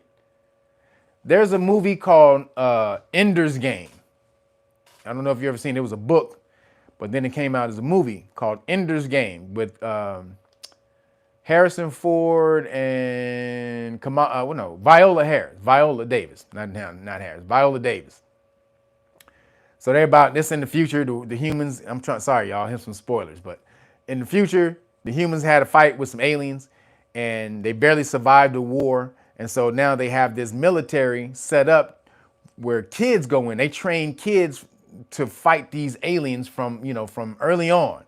And they look for the best damn military people and pilots from when they're children. So this one cat, his name is Ender, and he's in the military. And while he's in there, he's in the young military, whatever, cadet. And while he's in there, he gets punked by this big dude. This big dude, they trap him in one of the classrooms or whatever, and the big dude wants to fight him. And there's a bunch of cats around there with him, right? There's a bunch of cats. So he's like, yo, do I gotta fight everybody or do I get to fight you? So the big dude was like, nigga, just me, nigga, what's popping? So he hit Ender. I think he punched Ender in the stomach or something like that. And Ender fell over. And when he fell over, he was by a desk. And on the desk was this big ass fucking thing on the desk. And Ender, he turned around, he looked at that nigga and he grabbed the thing off the desk. He said, "Bye-ow!" He picked that, he knocked the shit out of that nigga with that big thing. And then when he was on the ground, Ender just bam, bam, oh, what the fuck? I mean, he kicked the shit out of that nigga. When he was on the ground, he was done. But Ender kept on kicking and beating the shit, motherfucker. I mean, he would not get off of him. Would not get off. They had to go pull that nigga off, right? So when he went and he had to be, because they was about to kick him out. They kicked him out for it.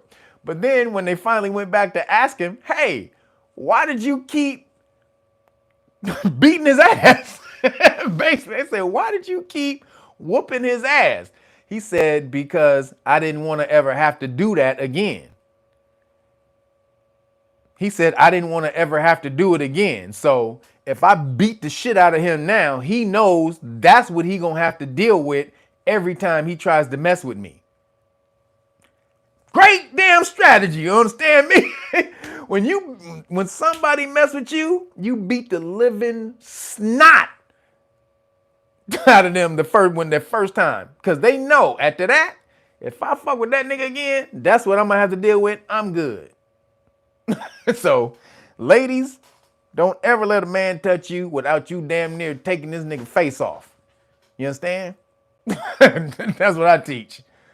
Nigga touch you, he come close to you in your vicinity, within your space. You got a right to take that fool out the game. So, this nigga pimp slapped her.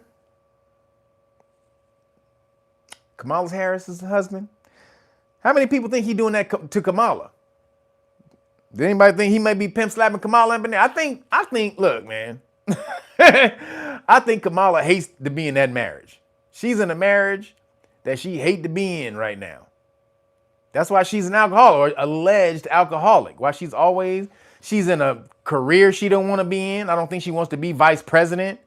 She in a marriage that she has to be in. She only got in it for for politics, but she didn't probably know how toxic politics was until she got up in here. And she was like, this is kind of fucked up. And so she was just like, damn, I don't really want to do this. But if Imhoff is slapping the shit out of women and tapping,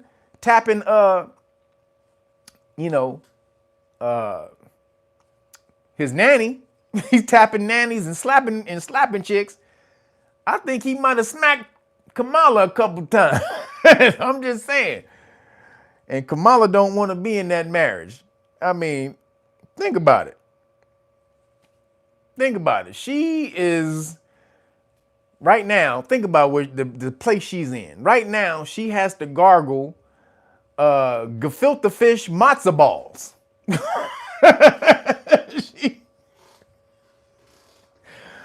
Kamala got to gargle gefilte fish matzo balls, y'all. I mean, after she been gargling, after she's been getting mangladeshed by the melanated eggplant her whole time, she has to gargle gefilte fish matzo balls. She's like,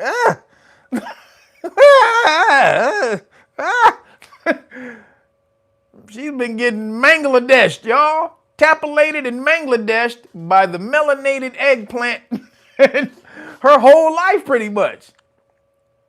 And now she had to go to the gefilte fish and matzo ball. Hey, nigga, I think she's in a bad place. She don't want to be there. I'm just saying. I understand, Kamala. They got you in the worst place of all time. So moving along, last week I talked about income by race. So the chart that I showed you guys on the income by race, that was outdated. That chart was from 2015. So I had to bring you the updated stats. So that was 35. Last time I told you we were making melanated people or African Americans, so-called African Americans, were making $35,000 a year on average. And I read off all of those other people. Well, all of that is still true. The whole list is still the same. Nothing's changed on the list. All the places is still the same, from the Indian Americans to all the way to the Bangladeshi Americans and all the rest of them. They're still making it, but the new number is $52,000 African Americans make per year. 52,000 on average. Now, it went up from 35,000 to, in 2015, the year before Trump got into office. So it goes from $35,000 the year before Trump gets into office to $47,000 a year before the Pandeezy. Right before the Pandeezy, it went from 35,000 to 47,000 the year before the Pandeezy, when Trump got in office. So he added about $12,000 a year to melanated people making money. Now, that 35,000 was when Barack was in office, y'all. Y'all boy Gay Rock was in office when niggas was only making $35,000 a year. Now, what the hell did he do for Americans? Nina, thank you. Thank you for the CashApp. We're going to send that off to the hurricane people. Appreciate you, girl. Thank you, everybody. Everybody give generous to the hurricane people. They need you. They need your help right now. So, goddamn. 35 to 47. 35 to 47 in like 4 years when Trump was in there. Now you want to know why niggas is voting for Trump? Now you want to know? Now it's only at 52. It went up 5,000. It went up 5,000 since then. So right now in 2024, it's 52,000 a year. Or 2023 is the last time they took the stat. 2023, 52,000. So we'll see what it is by the end of the year, this year. But 12,000 in 4 years under Trump, actually really 3 years, because the Pandeezy took all that away. That 2020 took that away. So in 3 years, $12,000, your melanated people's income went up $12,000 a year, but only $5,000 a year under the Biden administration, Biden and Harris. So I just needed to redo those stats. But still, we're still at the bottom.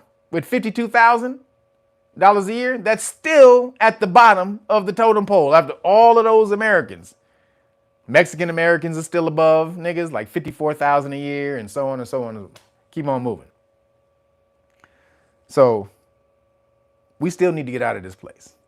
Financial literacy and legal literacy is the two main things that we need. Financial literacy and legal literacy. I say legal literacy first, because even if you don't have any money, if you know the law, you can get around all of this shit. If you know the law, you can get around all of this stuff. You don't need money. People with money pay people who know the law to get them out of shit. That's how that works. Jennifer Green, appreciate you, girl. Where you been, Jennifer? Get your butt back to Know Your Rights Foundation. Get your butt back to class, girl. Stop playing. Jennifer Green, but appreciate you. The people in the Hurricane Fund will appreciate that, I'm sure. Thank you. Again, all the money that we're collecting today in the Cash App, we're going to give to the Hurricane Relief Fund. So appreciate you guys. Give generously, to help the people out there, because if you were in that position, you would want help. I know I would. If I saw my car floating down the street, my house looking like the little engine that could, in a boat,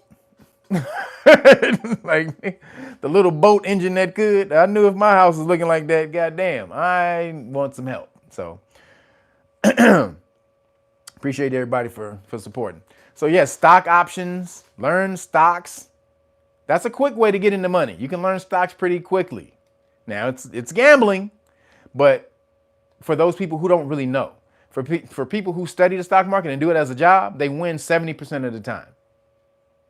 That's a fact. People who really study the stock market and know how to put in stop losses and risk management and do all of that type of stuff and know how to do risk analysis and technical analysis and all these different things that you have to do with stock options, they win about 70% of the time, which is crazy. So we need to be financially literate and lawfully literate. So those two things. Now we're gonna teach you. We handling the law. Somebody else, y'all got to jump in there and do the finance. I was teaching that for a minute. I have a whole lot of stuff on my channel that teaches the finance stuff, but right now for what's coming, them trying to take away your constitutional rights, your freedom of speech and all that, this is the most important thing we got to do right now, because it doesn't matter if you have money if you don't have rights. What does it matter if you got a whole bunch of money but you don't have no rights? Look at Elon. They're still trying to take him out the game. And this nigga that were big, supposedly on paper, the richest nigga in the world, but we know it's the Rothschilds and Rockefellers. But they're trying to take a nigga out with $250 billion in the bank. They treating him like this nigga got $2. they treating him like he got $2 in a burrito in his pocket. That's it. Yo, Gail Lowe, appreciate you for the hurricane fund. Thank you. Thank you for the hurricane fund. Everybody giving to the hurricane fund. I appreciate you guys for that. We're gonna send that over as soon as we finish today. So if you haven't give, please reach on down in that pocket, pull out your phone and cash app something over here for those people over in the hurricane area. Please do that. So, so yep, that's all I wanted to say. I did correct myself about the money that we were supposedly making. So it went up a little bit, but it went up crazy under Trump and only $5,000 under Kamala. $12,000 in 3 years under Trump, $5,000 in 3.5 years under the Biden and Harris. So moving along, in Skittle news, a victory for a Virginia French teacher. There's a victory for a Virginia French teacher who refused to use the transformer pronouns as he gets payout from school that fired him. Hey, baby, we need every win we can get. So here's the story. A French teacher who refused to use a transformer student's pronouns has reached a staggering $575,000 settlement with Virginia school that fired him. That's what I'm talking about, baby. Go after these bitches. You trying to tell me I have to use this person's pronouns? Nigga, no. Freedom of speech say I don't have to do any goddamn thing. I don't have to do what you want me to do because it may hurt your feelings. Fuck your feelings. Nigga, right now, nigga, I'm gonna tell you that right. Fuck your feelings. Now, feelings are important, but they're not more important than facts. That's that. That's that, period. 575. Now, he was suing for a millio. He was suing for a meal ticket. But I'll take 575. Like, I'll take 575. Why not? Now, if they had gone and got a ruling, that would have been better. Excuse me. This is what goes on when people are violating your constitutional rights. This is the worst thing about when people violate your constitutional rights, because they know people who are broke, who are suing them, you're going to settle. Which then, most of the time you settle, you say that you admission of no guilt. That's usually Excuse me. That's usually what it is in a settlement. It's an admission of no guilt, right? So a lot of the times when a police officer violates your constitutional rights, you agree to like $100,000. You say the police officers didn't do anything. They don't, they don't admit any guilt, blah, blah, blah. And then you move on, you got your little 100. So I'm pretty sure the same thing happened here. They gave them that to admit no fault. Because if they go through, see what happens is if you follow through and you go and you win in court, that sets something called precedent.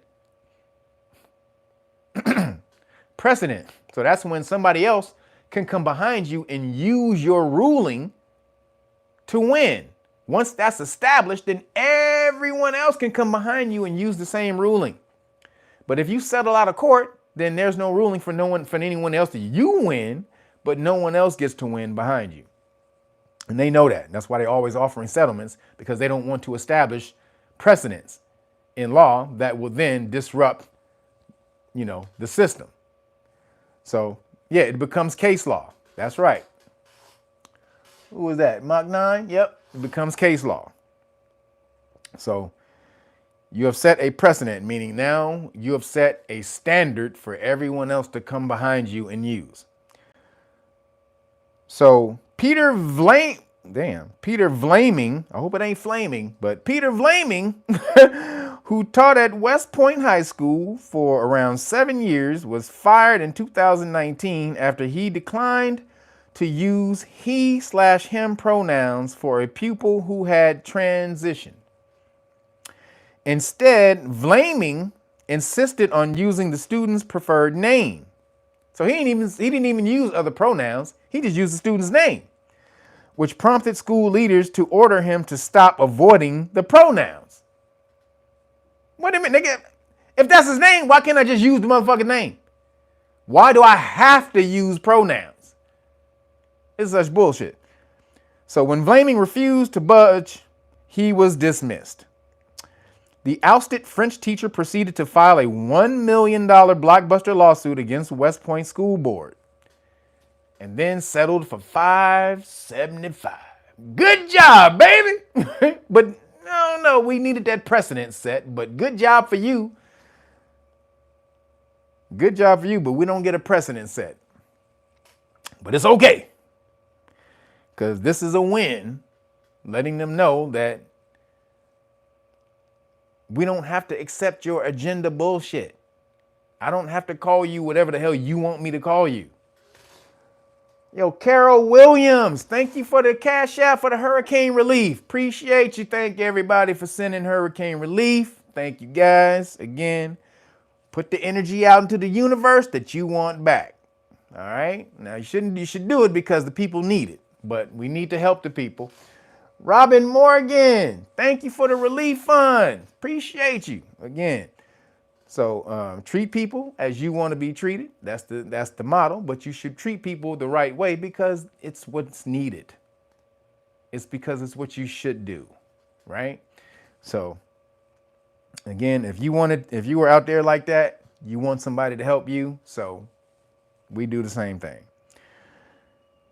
So shout out to homie for getting that win. We needed one of those. We're getting wins slowly. And all I'm talking about when I say we getting wins, all I mean is them trying to push this agenda into the public and force it upon you. If you want to be a Decepticon and Transformer and you want to do that all day, that's your damn thing. If you want to be part of the Skittles crew and taste the rainbow, that's on you. However, don't force it on kids and don't try to force it on me. If you can do those two things, nigga, we good. Nigga, just you stay in your fucking lane. Don't try to force it on me or the kids. But when you do, nigga, I got to smack you now. So that's all I mean by we getting wins. Other than that, nigga, I'm all about people handling their own thing. I am a don't fuck with me and I won't fuck with you person. I'm that all day. Trust me. I don't believe in butting in other people's business. However, when you mess with kids, now you got me. Because Kevy Kev love the kids. Remember Marty Marr love the kids. Kevy Kev love the kids. Women and kids. Women, women, babies, and children. The greatest thing the universe ever created. And so if you come for any of them, you're going to get me to cut you up, man. I'm going to have to cut you up. That's just how it goes. So moving along. A San Jose women's volleyball player receives death threats after supporting a competitor's boycott of her own team due to a Transformer player, a Decepticon player. So she got death. Her own team has a Decepticon. So let me read it. The co-captain of San Jose State University's women's volleyball team, has reportedly received death threats after she spoke out against the inclusion of biological males on women's sports teams. Brooke Slusser plays on the same team as a Transformer Decepticon male, Blair Fleming, and 3 teams have pulled out of competing against the team. Slusser has joined with over a dozen other female athletes in a class action lawsuit against the NCAA for Title IX violations over the inclusion of biological males on women's sports teams, Outkick reported.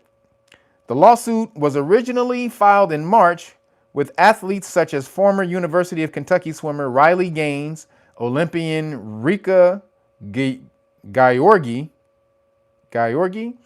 and 2-time NCAA champion Kylie Allens joining in.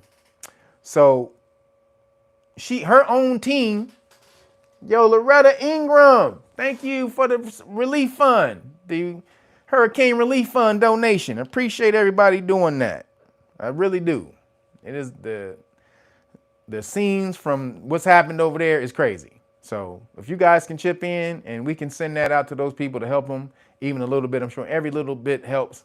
So appreciate you guys for the Hurricane Relief Fund that we're going to send out. Appreciate y'all. No shawarma for me this week. It's all going. I mean, I may get one shawarma meal. That's after the live stream because I'm starving like a mother. I haven't eaten all day. So I may buy one shawarma meal, straight out of my own pocket. But we're going to send you guys' donations off to the Hurricane Relief Fund. So she has a Decepticon on her own team. The other teams boycotted her team, and she was like, I'm with that. She like, I agree. So she don't even want the dude on her own team. Again, man, you can't just have these big burly, kick me the ball, guys. Kick me the ball. You can't do that. Over here. And this motherfucker kicked the ball and boom, explodes somebody's face because this nigga got a goddamn super thigh. This nigga, no, you can't do that. They're killing women out here doing this shit. Not really killing, but these balls, they're metaphorically taking out women by doing this. So I don't want no over here, guys. Oh, pass me the ball. Like, nigga. Like, sorry, we ain't doing that. But so shout out to the team, San Jose, for the class action lawsuit. Like I said, we need some wins.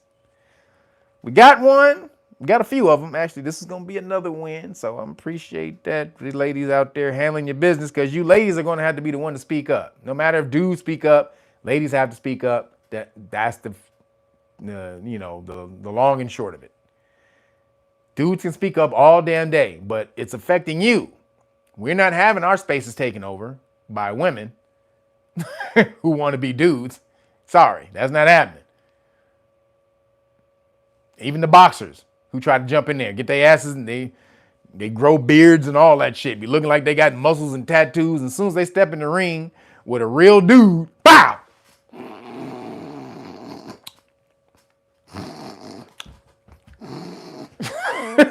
Nigga, they is knocked the fuck.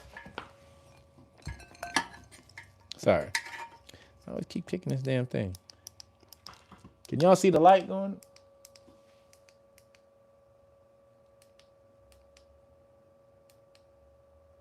There it goes. Oh, shit. Sorry. But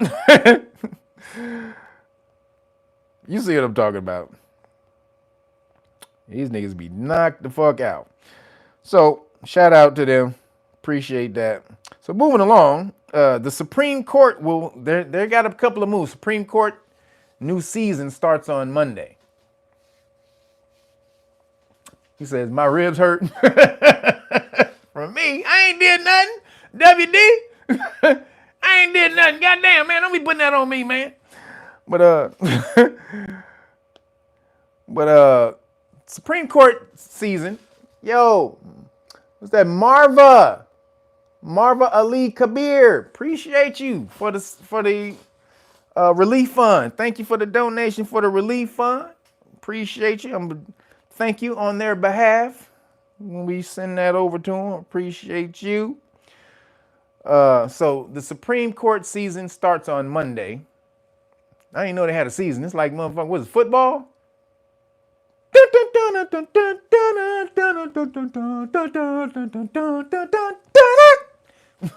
That's basketball. That was the NBA. That's the old NBA on NBC.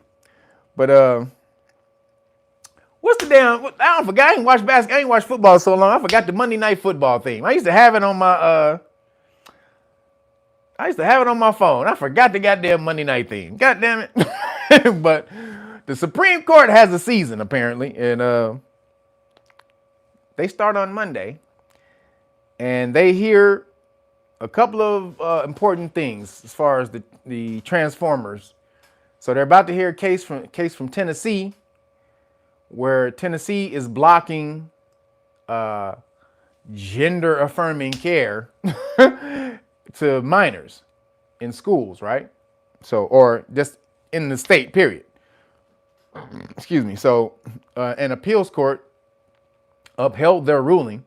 So then now the people are suing, the Biden administration really is suing to the Supreme Court. So this is a Title IX thing. They're trying to say Title IX is supposed to be protection for women in women's sports and stuff like that, women's events and stuff like that. So they're trying to move Transformers in and have them under the Title IX protections just because they claim that they women. So please pin the Cash App. Yeah, somebody, can you pin the Cash App? Is Real Nagas, the number 9. Sorry, I forgot to tell y'all. Real Nagas, the number 9 is the Cash App. I forgot. Sorry, I forgot to even tell you what the Cash App was. My bad. Damn it, my bad. Real Nagas, the number 9. So appreciate y'all for that. So so they hear that. They're going to hear that case, and if that case wins, that means states can deny quote unquote or so-called gender affirming care to minors, that's a big thing. So when they hear this case, so then another case that they have on the books is the Supreme Court will hear an Ohio woman's claim she lost out on jobs because she is straight. Yo, Hodges, appreciate you, man, for the relief fund. Thank you, brother, for the $50 for the relief fund. Man, big time, brother. Appreciate you, Hodges. Hope I see you in class tomorrow, boy. Make sure I see you in class, the Know Your Rights Foundation class tomorrow, brother. But appreciate you for that. Thank everybody who's donating to the relief fund. I appreciate you guys so much, and I'm sure they do also. Again, Real Nagas, the number 9. Thank you, WDMA, for putting that in there. Appreciate you. So she said she lost out on jobs because she's straight. Now, we told you, we've been talking about how the Skittles crew, they're privileged. They keep talking about they're a marginalized community, but they're actually a privileged community, especially now with all the DEI and woke, all that type of shit. No one is getting jobs except them, even melanated people. Right now, as a melanated straight man, you can't really get no jobs. You have to be gay melanated to get jobs, or super light skin. Like, nigga, you need to look like El DeBarge. Y'all know El DeBarge? You need to look like El DeBarge right now to get in there and get you a goddamn and get you some playing time somewhere. Hey, Billy Porter. But I guess yeah, he's getting a lot of jobs apparently. But all the Skittles people are getting all the jobs. They're getting all of the jobs right now, like because they've hired all these people in these DEI positions to do the hiring and human resources. So they do all the hiring. So now all they're doing is hiring woke people. That's it. They're not hiring what they call straight white males.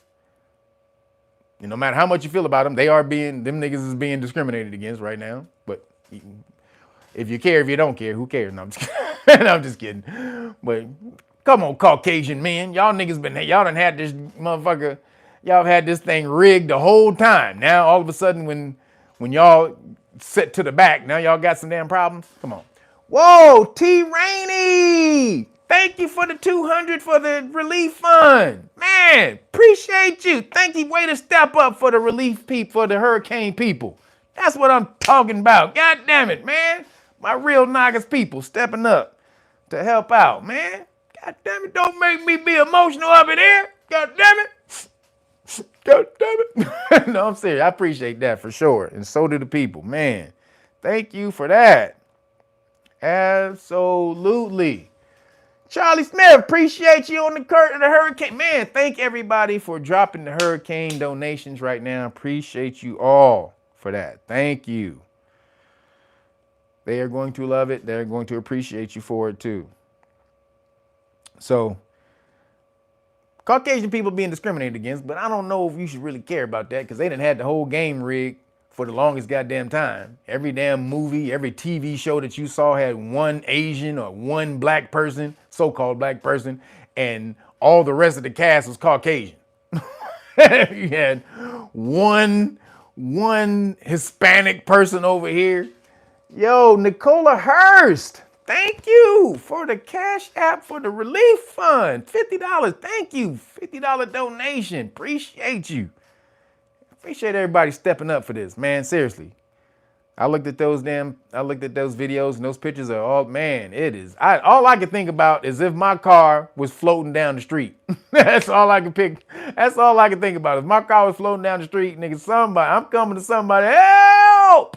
So I appreciate you guys for that. But yeah, Black Falcon. Yeah, well, he not called Black Falcon. He's just Falcon. First of all, he just Falcon.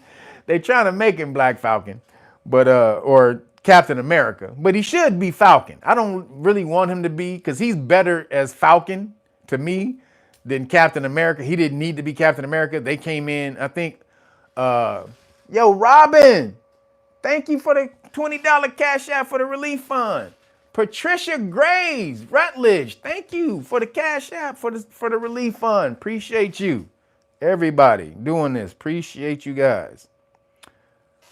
But Falcon was his own character for the longest time. And I think Ta-Nehisi Coates came in and wrote, and I think it's him. I'm not sure. I think he wrote either that or Batman, one of the two. Or that Batman or Superman, one of the three. I knew he was writing a new Superman, a black Superman, but I don't know if he wrote it in the comics.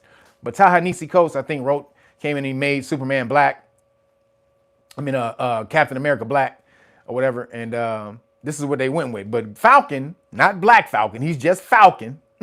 He wasn't Black Falcon. So you said you called him Black Falcon, but he wasn't Black Falcon. He was just Falcon. Y'all, come on. Don't put the black on him.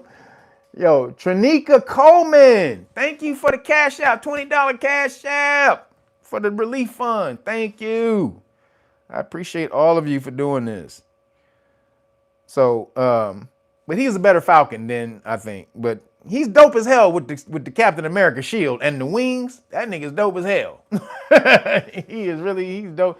Troy Gibson, thank you for the Cash App, for the relief fund cash. Everybody pouring in right now. I appreciate you guys.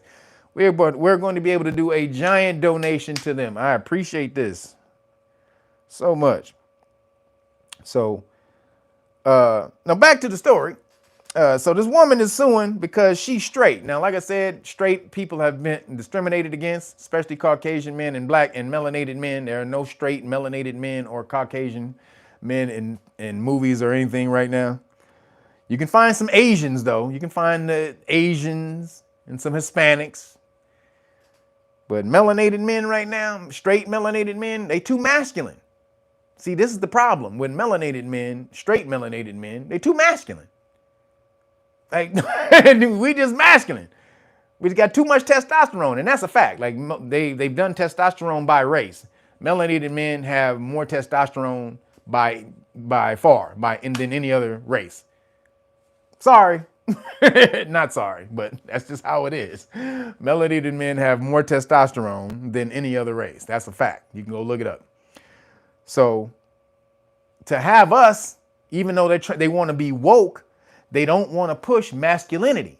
So they have to keep masculine melanated men out of the forefront because we is masculine as hell. Niggas, the 90s rap, 90s basketball, like with niggas, the melanated kids today is fruity as hell. I was watching basketball preseason yesterday. Goddamn, every one of them niggas look like they could clean a pipe.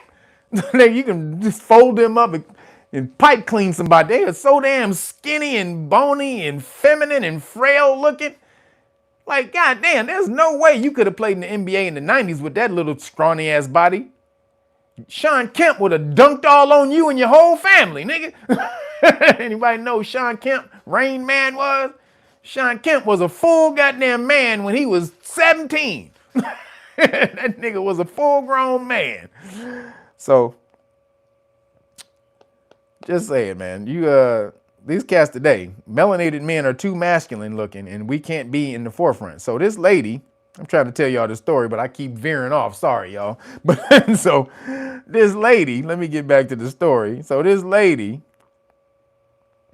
hold on, let me get to the story. So here we go. Here's the story. Washington. The Supreme Court is taking up the case of an Ohio woman who claims she suffered sex discrimination in her employment because she is straight. The justices on Friday agreed to review an appellate ruling that upheld the dismissal of the discrimination lawsuit filed by the woman, Marlene Ames, against the Ohio Department of Youth Services. Arguments probably will take place early next year. Ames, who has worked for the department for 20 years, contends. Sorry, y'all, if I missed any cash apps that y'all sent while I'm reading. So I'm sorry. Thank you. If I miss it, appreciate you if you send it. Who's worked for 20 years, contends she was passed over for a promotion and then demoted because she is heterosexual. Both the job she sought and the one she had held were given to the Skittles crew. Title 8 of the Civil Rights Act, Title 7 of the Civil Rights Act of 1964 bars sex discrimination in the workplace. A trial court and the Sixth U.S. Circuit Court of Appeals ruled against Ames. So she was ruled against to say that it didn't affect her. They were trying to say that it didn't affect her, the lower courts, but the Supreme Court apparently says she has a point. Excuse me. The Supreme Court says she has a point, and they will hear her arguments. That's what I'm talking about. That the Skittles Rainbow Crew, they are trying to take over by guilt tripping you into going along with everything that they about. You need to tolerate me, and you need to respond to my pronouns, and you need to make sure that you say this and think that I'm like, who the fuck are you? Excuse me.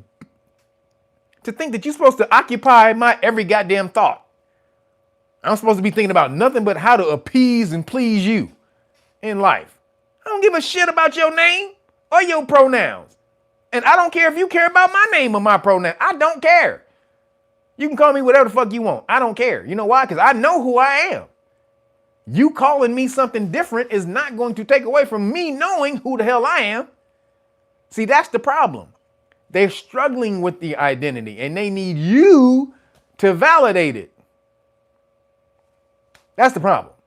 They need you to validate their gender dysphoria psychosis. They're bullshit, basically. And you have no obligation to, especially being in America under the Constitution, which is why you still need to fight for this shit, because in other countries, they don't have that right. If you misgender somebody in Canada or Britain, the UK, you go to jail. That's crazy, right? Like, come on, somebody got to tell you, that's fucking crazy, ain't it? If you misgender somebody, even your own kids, in any one of those countries, you go to jail. And Ireland. Sorry, forgot Ireland. They're in there too. I think Scotland might be with them too. But you want to sit back and have somebody else make your freedom plate. Hey, can I get the freedom plate with two Coca-Colas, please, and a side of give me a side of pound cake with that freedom pound cake. Thank you, appreciate you. You don't get the freedom plate with the side of freedom pound cake if you are not willing to go into the kitchen and see how your freedom plate is made and learn how it is made. Not just see it. You need to figure out and learn how your freedom plate, the freedom burrito with the freedom chips and the freedom salsa. You need to figure that out because they are trying to steal it from you. They're stealing it. It's yours and they're stealing it. That's a line from a movie. You ever see Clearing Present Danger with Harrison Ford? And Harrison Ford, or the president, he had a friend who was killed by the Colombian cartel, the drug cartel. So this nigga waged war with the military, a private war, a personal war against the Colombian cartel with the private military. So they went in there. He sent some black ops in there to start destroying the cartel shit. And so they stole all the niggas' money. They found it was like $600 million or something. They stole the cartel's money. And the cartel head, that nigga was pissed when he got to his place and he saw the American government stole his money. That nigga said, "It's my money. It's my money and you're stealing it." That nigga was pissed. It's my money. It's my money and they're stealing it. So they're stealing your constitutional rights, people. Just saying. They're stealing it. So moving along, last thing in Skittle news. This news came out. This is some hidden news that just came out. There's a new show on Disney, X-Men 97. If you watch the old show from the 80s,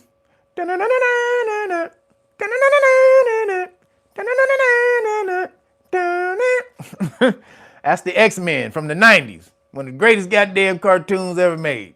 Sorry, goddamn it is. But so they remade it, called it X-Men 97, because that's when last time it went off the air. And animated series, but the showrunner is a gay dude named Bo something. I forgot his name. And and this nigga, so first of all, let me say this. Even though he's gay, even though the nigga's gay, he does know his comic lore. He knows his shit. The show was dope. Let me get that out of the way right now. Everybody thought the show was gonna be on some gay shit and all that. It was dope. It turned out that it really wasn't. However, it was supposed to be.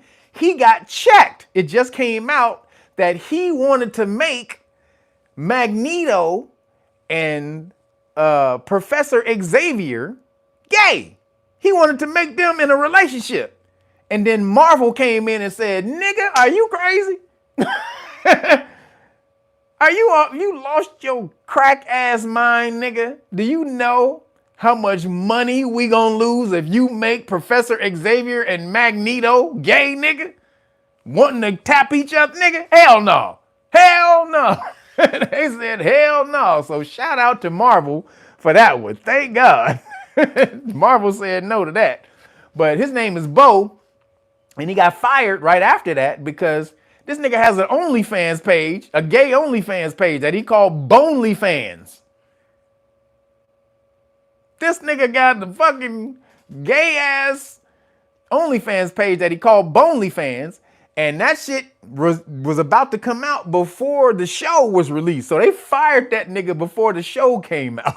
Because they knew all the backlash that was about to come out when they found out that this nigga had a damn OnlyFans that he called BonelyFans. No, I haven't seen Megalopolis yet. I'll check it out eventually.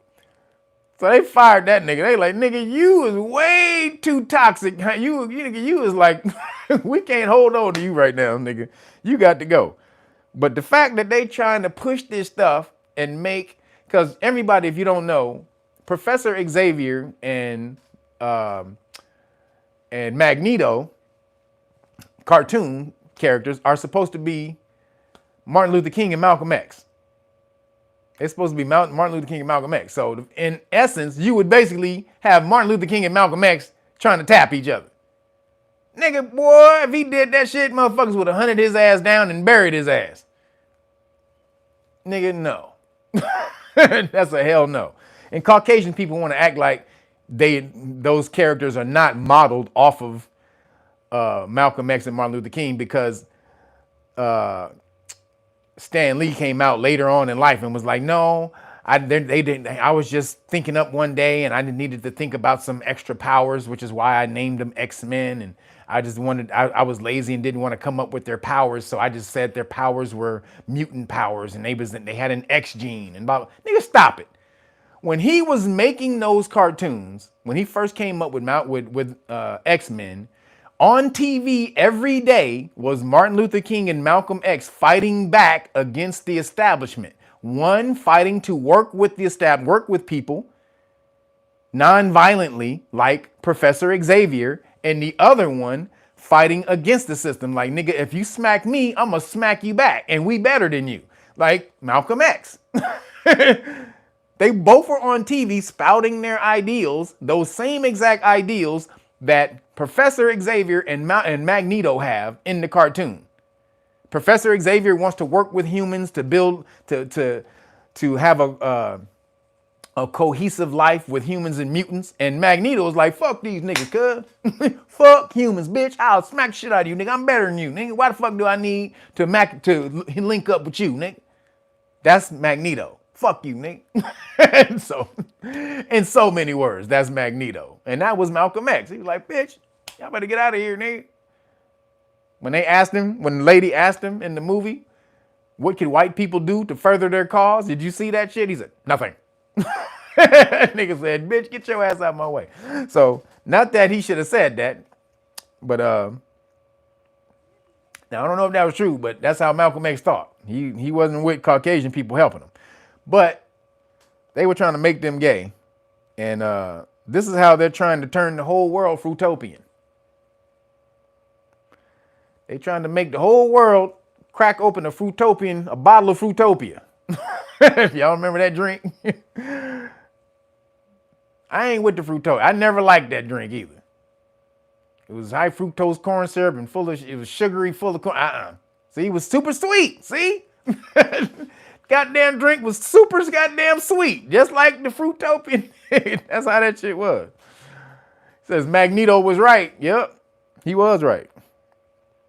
So that pissed me off.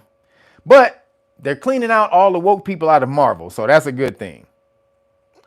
Because they found out go woke, go broke. So they cleaned out all the Skittles or the people who want to turn all the content in Marvel to Skittles Fruitopian content. And they fired all those people. So apparently we're going back to when Marvel was good. Hopefully. It's going to take about a year or two because those people was pushing a whole bunch of stuff so long that we got to clear out all the whack shit first. And then we're going to start getting good shit in Marvel again. So thank God that they fired everybody, All the woke people in Disney, thank you, Jesus. I ain't even no damn Christian, but thank you, Jesus. So goddamn. So moving along, in the science and the weird, Alzheimer's,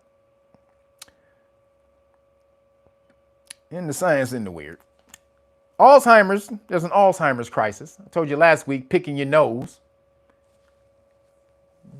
All you cats going up in there.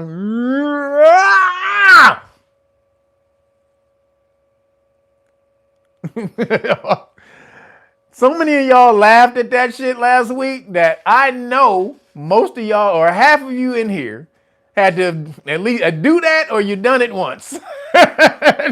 So many people laughed at that. Usually the truth is funny as hell, isn't it? So when I said that y'all be doing that, I hit a nerve. Right up in here with you.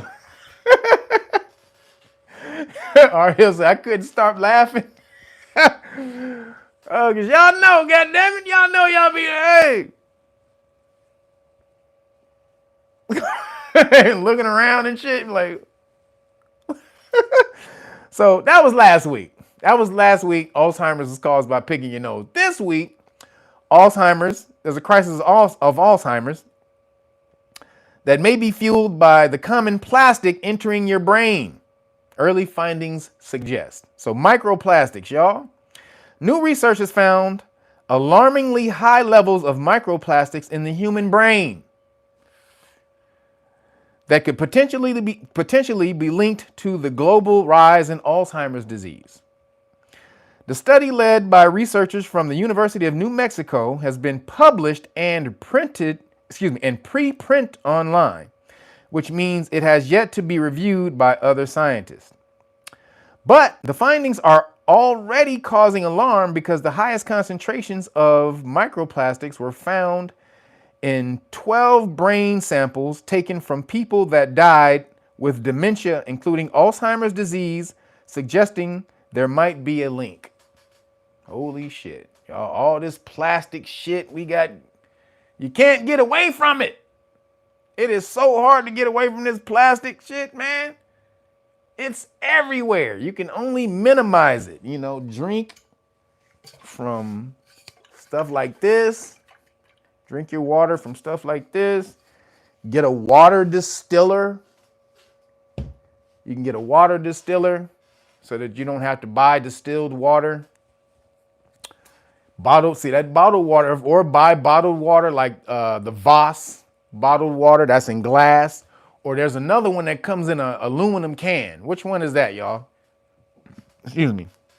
There's a new water that comes in a metal can. That shit looks dope. The way they package it. I don't know what the name of that water is. It's got filtered water. Okay, filtered water for sure. Get your filtered water. Is the filter going through plastic though? See? Are the filters plastic? You can't get away from it. Plastic is embedded in every damn thing right now. Like 90%, 99, 95% of the things in the world use plastic, damn near. So microplastics are a thing. They found out that they're in your ovaries and your testicles. That was a medical report that came out some months ago. So what do? You just have to cleanse, you guys. Only thing I can tell you is to cleanse twice a year. That's what I do. At least once a year. So basically, this stuff is caused by inflammation. These things cause inflammation in your body. So the more you're inflamed, the more disease that you're going to be able to produce in the body. So you have to cool. Inflammation is think of it as like fires. So your body has a bunch of random fires going on, and you have to cool those fires off.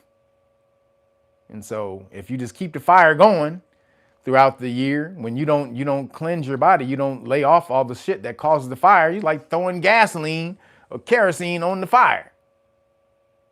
What did Eddie Murphy say? Now that's a fire. When Uncle Charlie was trying to do the barbecue and Eddie Murphy delirious, and he was putting all the lighter fluid on the. Come on, get that. Get the jet out of it. He putting all the lighter fluid out of it. God damn. Take your clothes off. Put that on the fire. You want to eat? You want to eat? You want to eat? But put it on the fire. So Uncle Charlie, he made the fire. Now that's a fire. That's what you got going on in your body. You have fires going on. I told you one of these things, oxygen, is an anti-inflammatory. So you can do this. You can buy you the Boost Oxygen. That's one thing that'll cool it down. You can take alkaline water, which cools the fires down in your body. But alkaline water will mess with your digestive system. That's the messed up thing. So don't drink too much alkaline water, everybody, because it does dilute the acid in your stomach. So you don't break down food as well. So you're supposed to be able to break down food enough to where you get the nutrients out of it. It goes to the bloodstream. But if your body, if you don't have enough stomach acid, which is what happened to me, which is why you see me burping and stuff all the time, is because of low stomach acid. So I have to increase my stomach acid by taking certain herbs and stuff like that. And so if you don't, a lot of people think heartburn and stuff like that is you have too much stomach acid. So when you burp and all that type of stuff, you have acid reflux. That's you not having enough stomach acid. So, you want to keep the acidity of your stomach around 0.5 to 1.5 or 1, like no more than a 2. Once it gets above 2, it's not breaking down too much stuff. So, this is what these plastics do in your body. They cause a lot of inflammation. So you have to go and take something to calm those fires down. And so that's going to be, like I said, alkaline foods, alkaline water, oxygen. Better get your oxygen. Things like that. Or cleanse the body. You have to go off of those things for a long time so that the body knows that it can start to heal itself. It can cool itself down because you're not piling that stuff in your body. So now, how the hell these things get longer than 3 hours, man? I wasn't even supposed to be here 3 hours. Now these damn live streams getting long as hell, ain't they? Goddamn. But there's a whole lot of stuff to get through.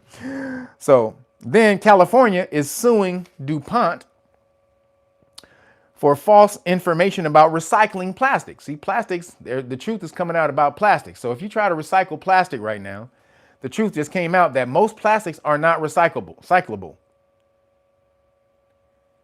The industry had to tell you that because they were getting regulated by the government. So they just said that their plastic products or most plastics were recyclable, but they're not. And so California just found this out, or groups in California just found this out. So now they're suing DuPont for false information about saying that most of their stuff is recyclable. So this is pretty bad. This plastic thing is getting out of control. It's way out of control already. It's just out of control already. So we need to do something about it, which is why you heard me pushing the young cat nature jab. To me, nature jab is our best bet out of this, or anyone doing what nature jab is doing.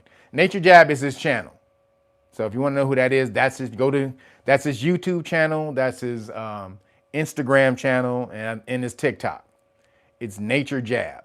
That's the dude who's creating the generator, the plastic, the converting the plastic back into gas. Yo, the artist Dixon, thank you for the CashApp. For the relief fund CashApp. Appreciate you for that. Excuse me. Again, everybody, we're hitting the CashApp, donating to the relief fund. Appreciate you guys for that. Going above and beyond.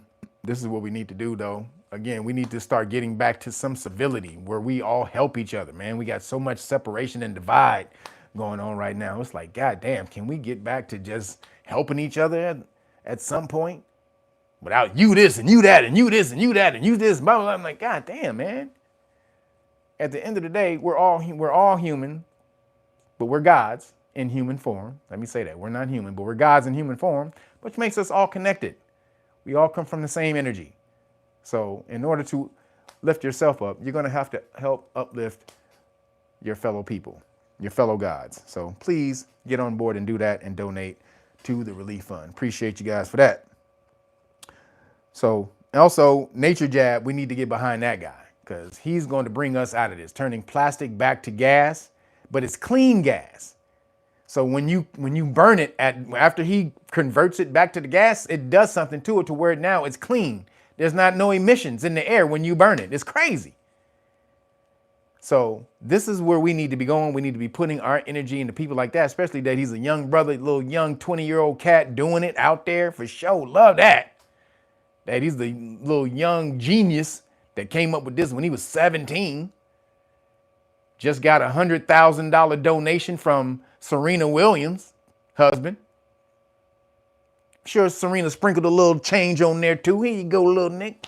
But shout out to Serena and her husband, which means he's going to be able to develop and upscale his model. He was doing it. He has a nice size model already that he was doing just with CashApp donations from his supporters, his subscribers.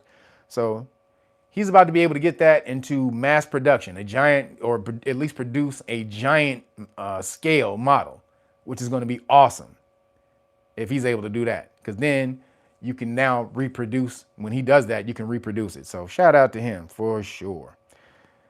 Because now we need that, because plastic is causing Alzheimer's. That's crazy. So moving along, a radar detects invisible space bubbles.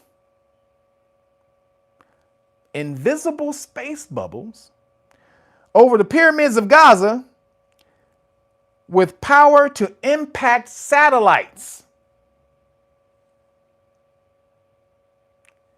So the radar is like, hey, what the fuck is going on over the goddamn pyramids? Apparently there's giant space bubbles, energy bubbles, that are coming off the pyramids, and it is impacting the satellite dishes, the communications of the satellite dishes. Told you, man, if y'all don't get out here, get your goddamn pyramids. I got all, they all over there. I got like 7 of them. There's too much shit over there to go reach, but this is one of them. This is one of my, well, let me get the other one. I got the one from Corey. So this one right here, this is one of the off the chain ones right here. This is the pentagram, the pentagonal. So first of all, this is, if you go to Instagram, Chinzira Anubis, Chinzira, Z-I-R-A, Chin, C-H-E-N, Zira, Z-I-R-A, Chinzira Anubis, he makes these. So again, if you want to see, it's a pentagram. It's a pentagonal pyramid. Goddamn, boy, you went off the chain for this one. And it got my Laker colors in there. Well, my Lakers when Bron, bitch-ass Bron leaves.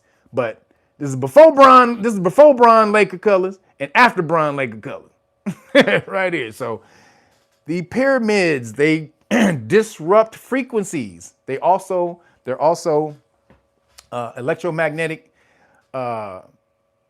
receivers and enhancers. So they amplify, they're amplifiers of electromagnetic fields, and they're receivers of electromagnetic energy. Get your pyramids, y'all. Spread them around the house. Tell you like a little matrix. I have pyramid matrices going all over here. I got 2 or 3 with this one over there.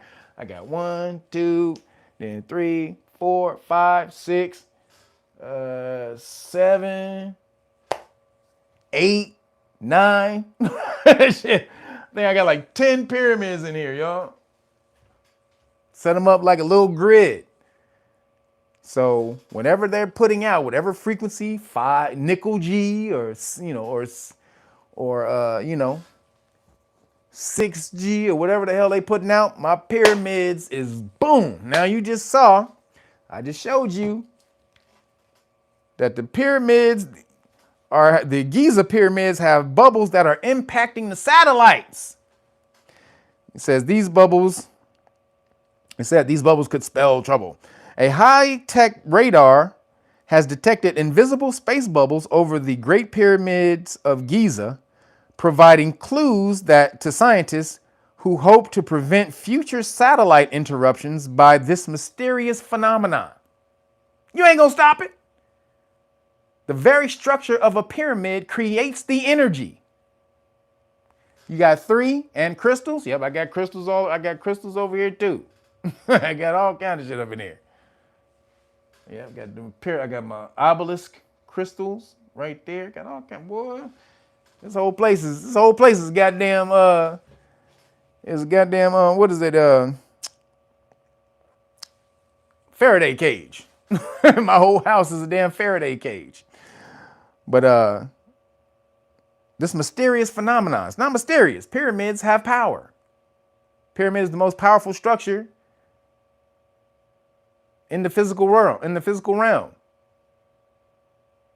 So, and then they emit electromagnetic fields far above the point of the pyramid, and spread wide in the pyramid. That's why getting a meditation pyramid, what I used to have, I got to get my meditation pyramid back because that was off the chain.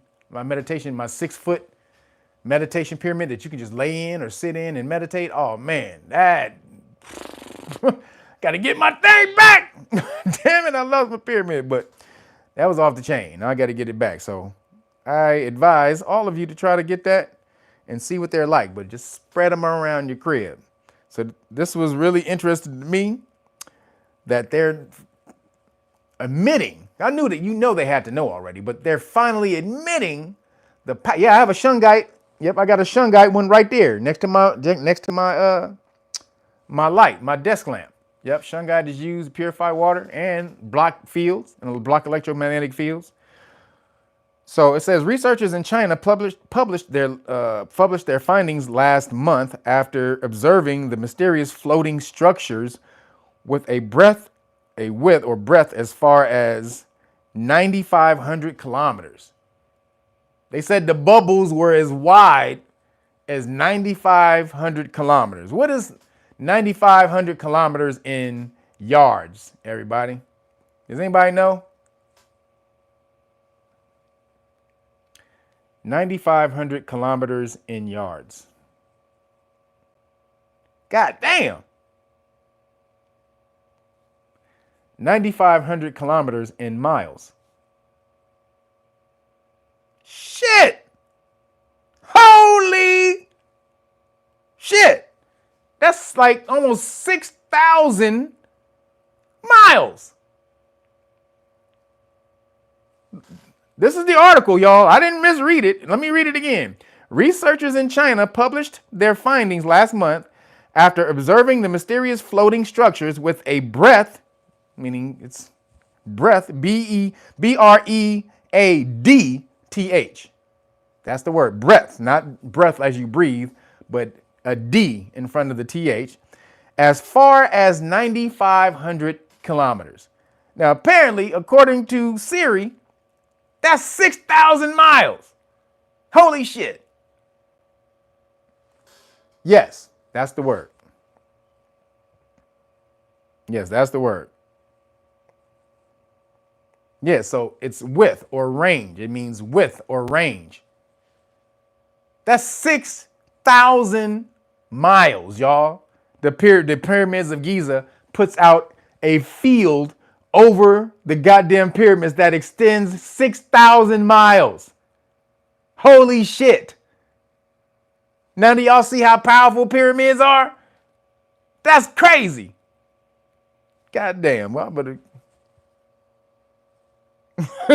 get you some shit. So moving along, I just thought that was crazy. Pyramid power, baby. Moving along, last thing I got in Science and the Weird. Did you see the GMO mutant cow that was born in a farm in Kentucky with 2 heads? Did y'all see that? Excuse me. GMO cow born in Kentucky with 2 heads. God damn. What the fuck? If y'all still eating burgers, y'all better stop. That motherfucker had 2 big ass cow heads. Nigga, moo you. Like, them motherfuckers is moo battling. Like, the moo battle is real. It said, experts say it's 1 in every 400 million that you will see a two-headed cow. That to me says GMO.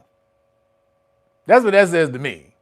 If you tell me only 1 in every 400 million cows is born like this, that says GMO to me. Goddamn. So it says the mutant cow was born at a farm in Kentucky with 2 heads, including 4 eyes and ears and 2 mouths and noses. Go look at the picture. It's in the Daily Mail. Cloning. Yep, that could be cloning. It's in the Daily Mail, the picture. Go look at that goddamn 2-headed cow. God damn, that shit crazy as hell. What the... are they feeding people? So, no beef shawarma. I don't eat beef or chicken. I don't eat beef or pork. Excuse me. I don't eat beef or pork as it is. So, no beef shawarma for me. I don't do beef. But, goddamn, if you are eating beef shawarma or any type of burgers or anything like that, y'all be careful. You see what's in this meat. That picture had me on one. I was just scrolling through the shit and I was like, "Whoa, goddamn!"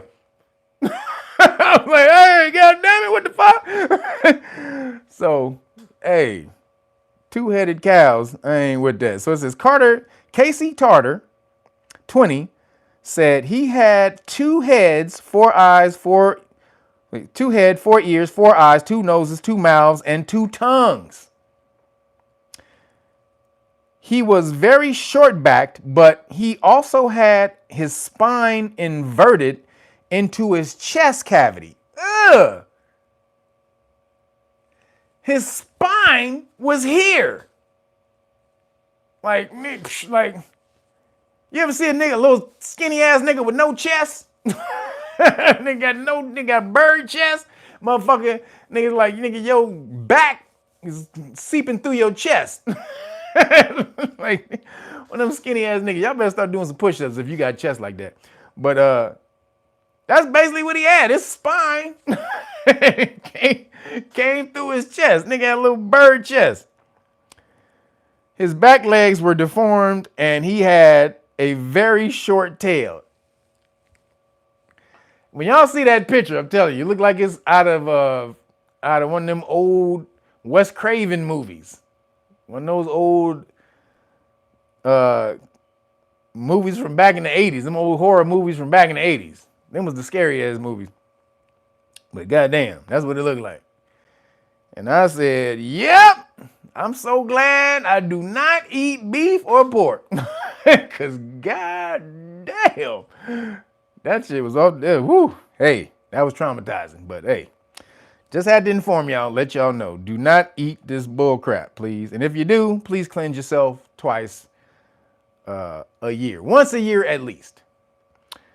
So, go look at the picture. Moving along, last 2 things. In nigga news, we lost John Amos and Dikembe Mutombo. No.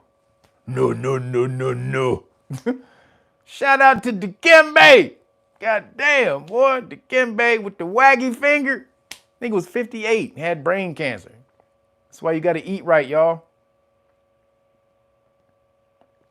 Sorry, you got to eat right.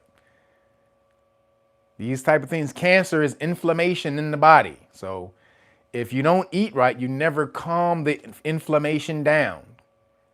Just so you know, everyone in the world has cancerous cells, or what they call precancerous cells in your body all the time. Just migrate, just what is it called? Splitting, just doing their thing every day. Now, what happens is if you eat bad enough to where you allow the environment for these cancer cells to keep producing, then that's when you get cancer. If you create an environment where it's not conducive for these cells to keep moving, to keep splitting and dividing, then you don't get the cancer. That's why you shouldn't be eating, a certain thing all the time, especially if it's bad. You shouldn't eat, mitosis, the splitting of the cell, the mitosis. So you shouldn't be eating one bad thing all the time because it's constantly, excuse me, it's constantly just adding fuel to the fire. You Uncle Charlie, like I said, now that's a fire. If you don't know what that is, please Google Eddie Murphy Delirious Charlie on the grill. If you don't know what that reference is, Uncle Charlie on the grill.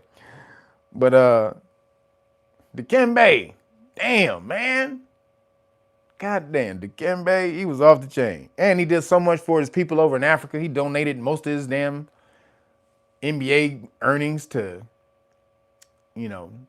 Africa to set up like hospitals and schools and all of that stuff in Africa. So he gave back, man.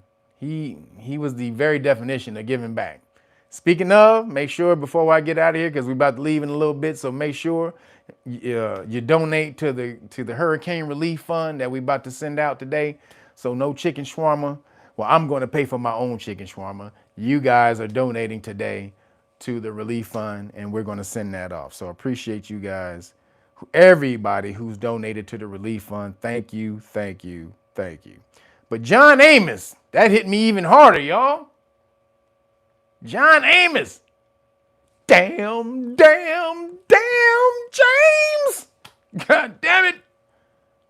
James Evans. Good times.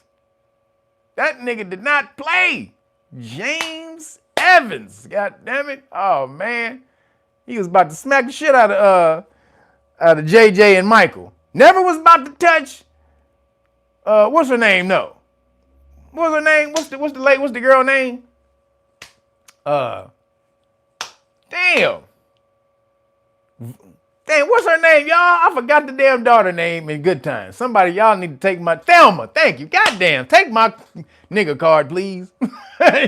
Y'all take my nigga card, because I forgot, how you forget Thelma? Thelma was the finest damn girl on TV back then. Woo, Thelma. Goddamn, Thelma.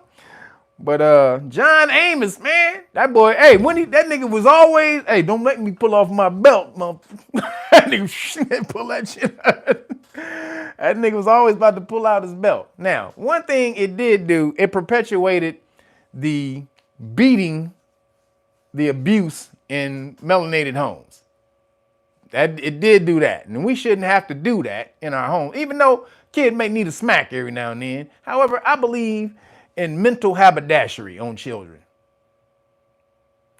All you gotta do is just get into their head, find out what kids like, find out what they're about, and once you do that, you tweak it.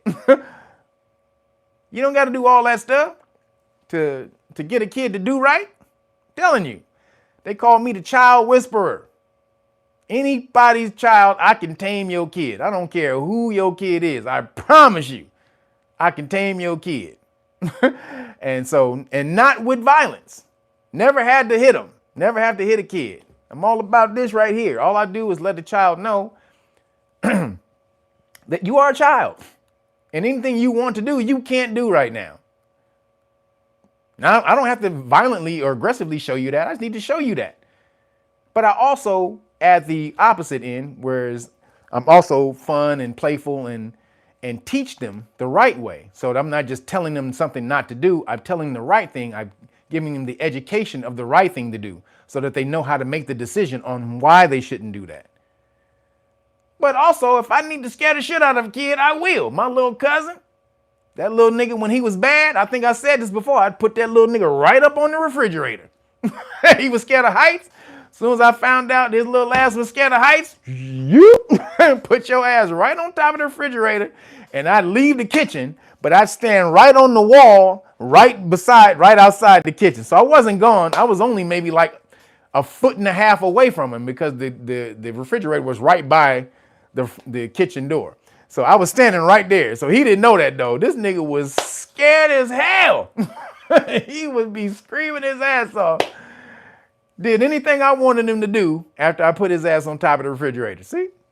Ain't got to beat him. You ain't got to beat him, James. But he was that father, though, that you had to look up to. A lot of fathers A lot of kids watched Good Times who didn't have fathers, thought of James Evans as their dad. They did. They thought of James Evans as their dad. A lot of kids who didn't have fathers, but it exploited a lot of messed up things in black culture. And it could have did better. When he came and he wanted to make the family evolve, he went to the writers and he wanted to make the family evolve. That's when they fired him. Excuse me.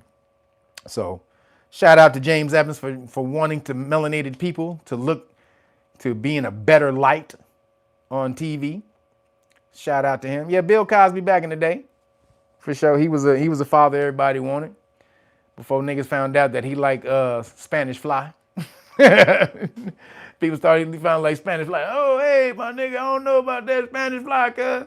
But John Amos, man. And he was the father in Coming to America. This is America, Jack. That's one of his best lines. He said, trying to tell you, you better get what John Amos says. McDonald's, they have the golden arches. We have the golden arcs. They have the Big Mac. We got the Big Mick. That's right, Cleo McDowell. Cleo McDowell, goddammit. One of the best characters ever. That was a great dad, too. This nigga said, when he walked in there and he said, when Jaffe Joe first, man, both dads just passed recently. Then we had James Earl Jones, who's Jaffe Joe Fur, and then we had Homegirl's dad, the American dad, McDowell. God damn it, we done had both the dads from Coming to America pass. I'm pissed. But when Jaffe Joe first, she said, the wife, Aeolian, said, Jaffe, apologize to the man. I will not. This man is beneath me and so is his daughter. And so when that nigga said, this is America, Jack. I'll put my foot off in your royal ass. That nigga said, I'll put my foot off in your royal ass, bitch. Shout out to John Amos. God damn it. Cleo McDowell. Loved you and Coming to America is one of my, it's in a special place. I can recite Coming to America, every line from Coming to America. And that's not a joke. That's not an exaggeration. I can literally recite every goddamn line verbatim from that movie. She's your queen to be, a vision of perfection, free from infection to quench your royal fire. Completely free from infection. Hey, God damn it, Coming to America is some special shit. God damn it, I'm sorry. God damn. So, shout out to John Amos and Dikembe. I keep calling him James because he was James in the damn show. But shout out to John Amos.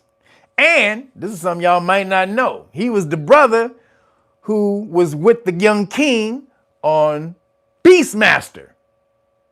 Y'all don't know that damn movie, do you? This is only for nerds. This is only movie nerds know Beastmaster. If you know Beastmaster, put your hand up in the chat. If you know put a fist up in the chat if you know Beastmaster. He was the bodyguard in the Beastmaster movie. He says, he was in Beastmaster. He was the bodyguard, the king's bodyguard in the Beastmaster who was whoop your ass with that staff. That nigga was bad as fuck with that staff. And so shout out to John Amos. Then the last thing I got, some police stop law lessons. So Congressman Byron Donalds, yeah, baby. All right, we see some people. Almighty Sekou, he got it up. All right, Godson, Art Hill, okay. That's right, old school shit. Beastmaster was great, goddammit. Nigga would see through the damn eyes of his tiger and the hawk and shit. Oh yeah, had his two little mongooses, Poto and Kodo. Shout out to the Beastmaster. But Byron Donalds, the congressman, he was on the Breakfast Club this week, and he smashed on him. Byron Donalds, I like Byron Donalds. Byron Donalds, he is so articulate and smart that you can't get anything by him. He's another dude who doesn't let the media get away with that, trying to slide a little punt, a little stab jab in before they move on to the next topic. Well, actually, this is blah, blah, blah, blah, blah. And so we're going to move on. Like, nah, chick, you can't move on. You just can't interject your bullshit and then move on. So shout out to Byron Donalds because he cuts that shit off too. But he was on Breakfast Club and he killed him. He was killing them for the most part until Angela Rye brought up qualified immunity. So he was on there misrepresenting qualified immunity, saying that if you do something unconstitutional, so let me just say what. So Angela Rye on the Breakfast Club, they were making a point about abolishing qualified immunity, and Byron Donalds said police officers need qualified immunity, right? And so he was basically making the point that qualified immunity is. So he was, because she was trying to say that police just can do anything to you and they get qualified immunity. And Byron Donalds said, no, that's not what happens. They just, qualified immunity is only for when they don't violate your constitutional rights. If they violate your constitutional rights, then they don't get qualified immunity. Yeah, Angela Rye can EAD all day. Hey, she can really EAD too. No, but Angela Rye, she kind of funny. She kind of fine, but damn, her whole political views make her ugly as shit. But so but she was right on this one though. I'll give her on this point, she was kind of right because he kept saying that if you got qualified immunity, that or police officers don't get qualified immunity when they violate your constitutional rights. That's sort of right. He kind of misrepresented it.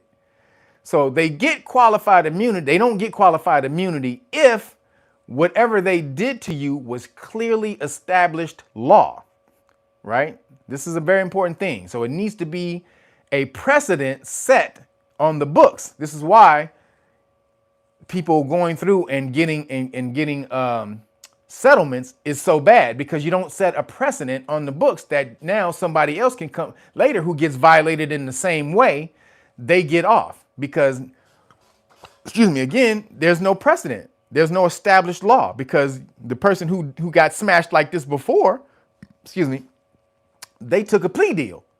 So we have no law on the books. So this is what qualified immunity does. If a police officer violates your constitutional rights in a brand new way that's not on the books, then they get off.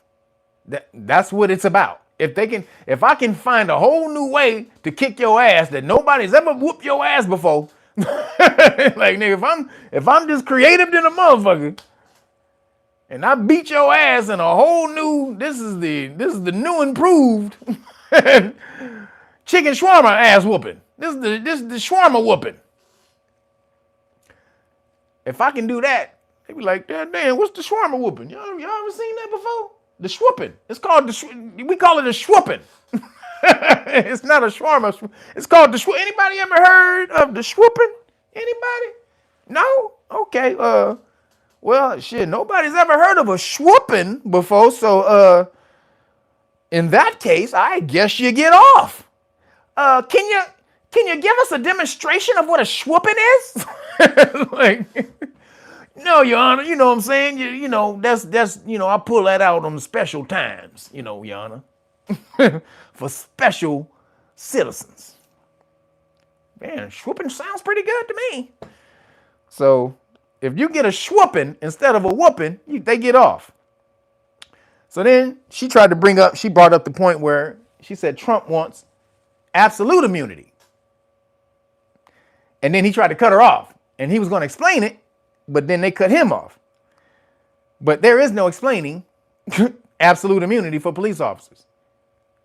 Because their thing is, their whole people who advocate for qualified immunity for police officers say, well, police officers walk on eggshells because they don't want to violate your constitutional rights. They don't get to be full police officers. Well, they're supposed to be, or they're supposed to know the law that they're entrusted to enforce. If you don't know the law you're entrusted to enforce, there's no other job that you can go to and not have to know the job and still get the job. Can you go and be a surgeon by watching Grey's Anatomy? Can you walk into the goddamn hospital and be like, hey nigga, where my scrubs at? Where my scrubs? They be like, sir, who are you? Who am I? Don't even worry about that, girl. I'm Surgeon Almighty. Just call me T. I'm Surgeon Almighty. Just call me T though. Where my scrubs at? Do you have any credentials, sir? Do you have? Are you a doctor? Did you graduate from medical school? Don't the fuck you talking about? Huh? Have you seen Grey's Anatomy?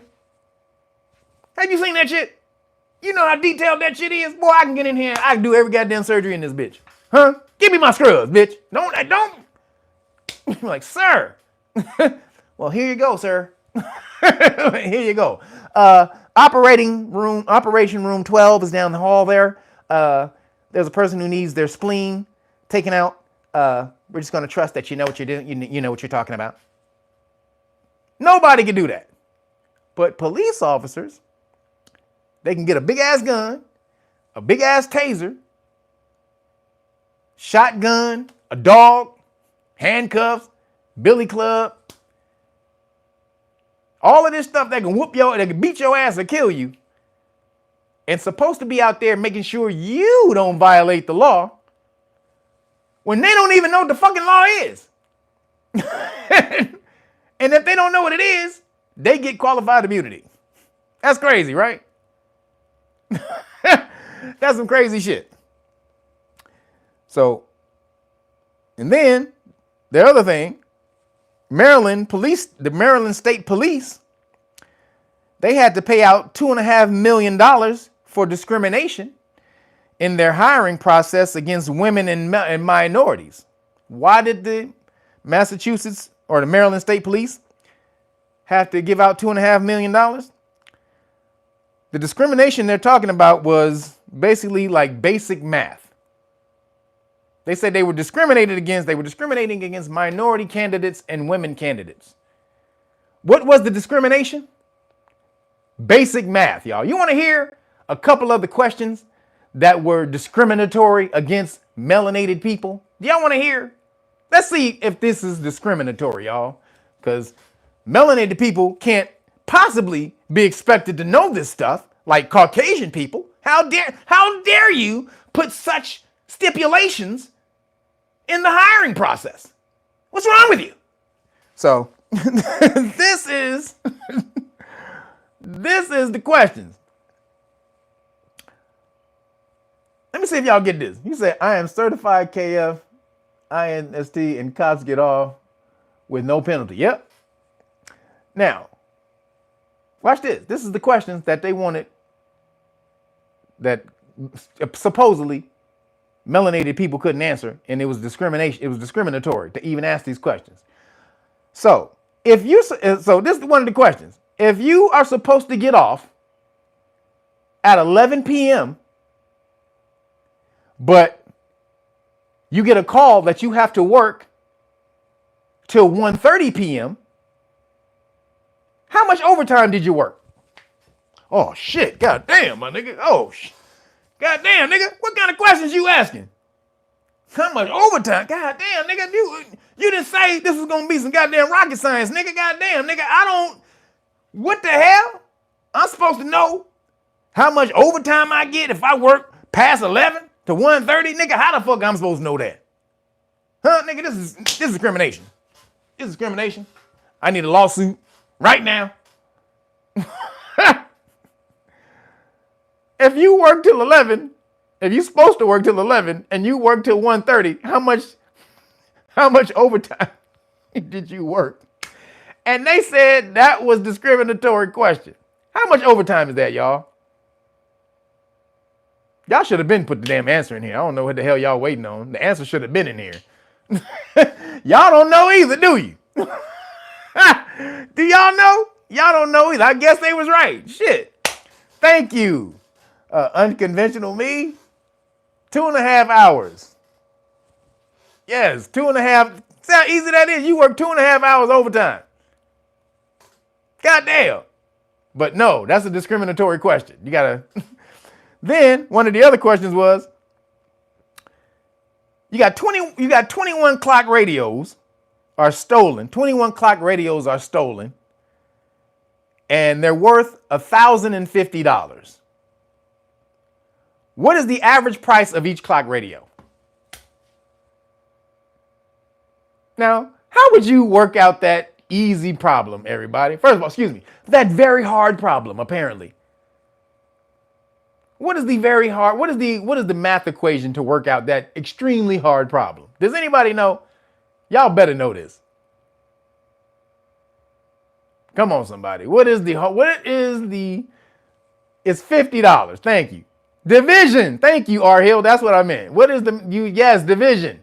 You divide 1,050 by 21. God damn. How hard? But that's discriminatory, y'all. That's discrimination. They couldn't be possibly be expected to know that. And then the women's discriminatory practices were the fitness trials. The fitness expectations were too strenuous for the women, so they had to lower the fitness. They would say it was discrimination against women. Holy shit. So now you're not expected to be in shape as a police officer? Get the fuck out of here. Or no math. Goddamn, this is crazy shit. And then they want to kick your ass with this qualified immunity shit. Y'all better get out here and learn this, get this goddamn Constitution.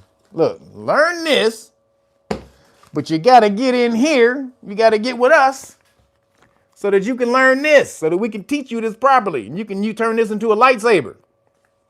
So again, boom, get your stuff. Know your rights manual.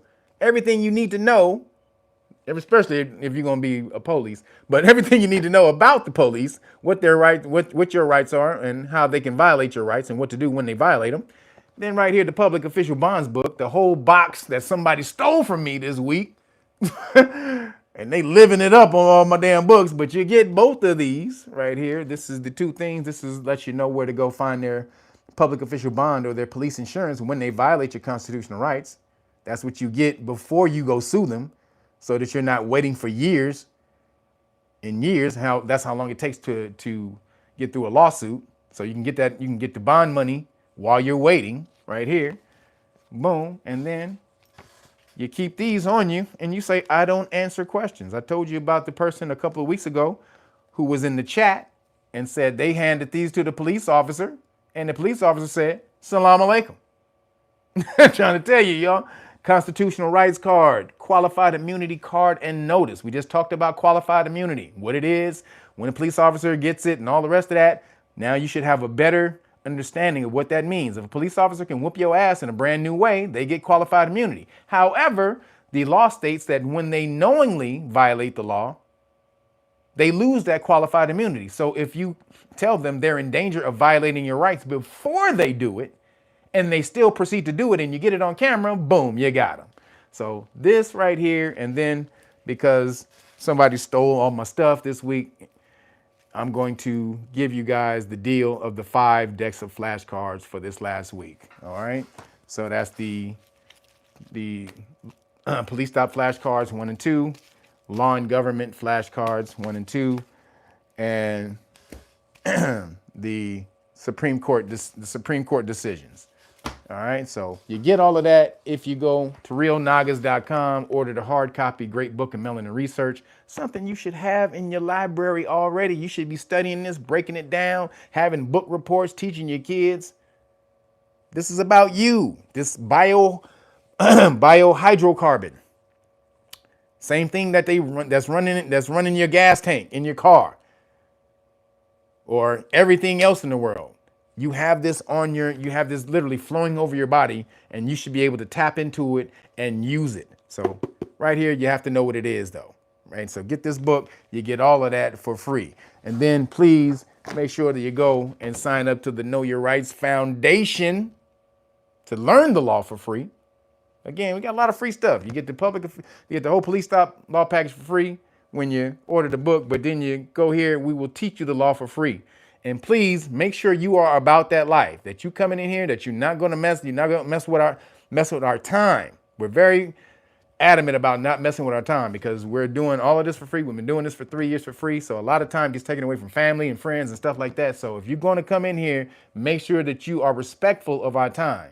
Come in here, do what you need to do. If we send you the questionnaire, fill out the questionnaire, send it back, and then send back the email that we send you for an interview time. And when you do the interview, after we tell you everything to do within the interview, go do that because you only got 72 hours to do it. Once you have your interview, you only have 72 hours to complete everything we tell you to do so that you can get into the classes. So this is what we're doing right now. We need the best people. We need the top guns.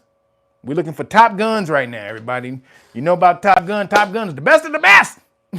The best of the best. So if you that person, if you about that life, get on over here so that we can put you in this 1 million Johnny Cochran army that we're going to take over with, not literally YouTube and CIA and all the rest of you niggas watching. We mean metaphorically with our knowledge. We're going to smash on the system that tries to smash on us. And you can't do that unless you know the law. Where's my book?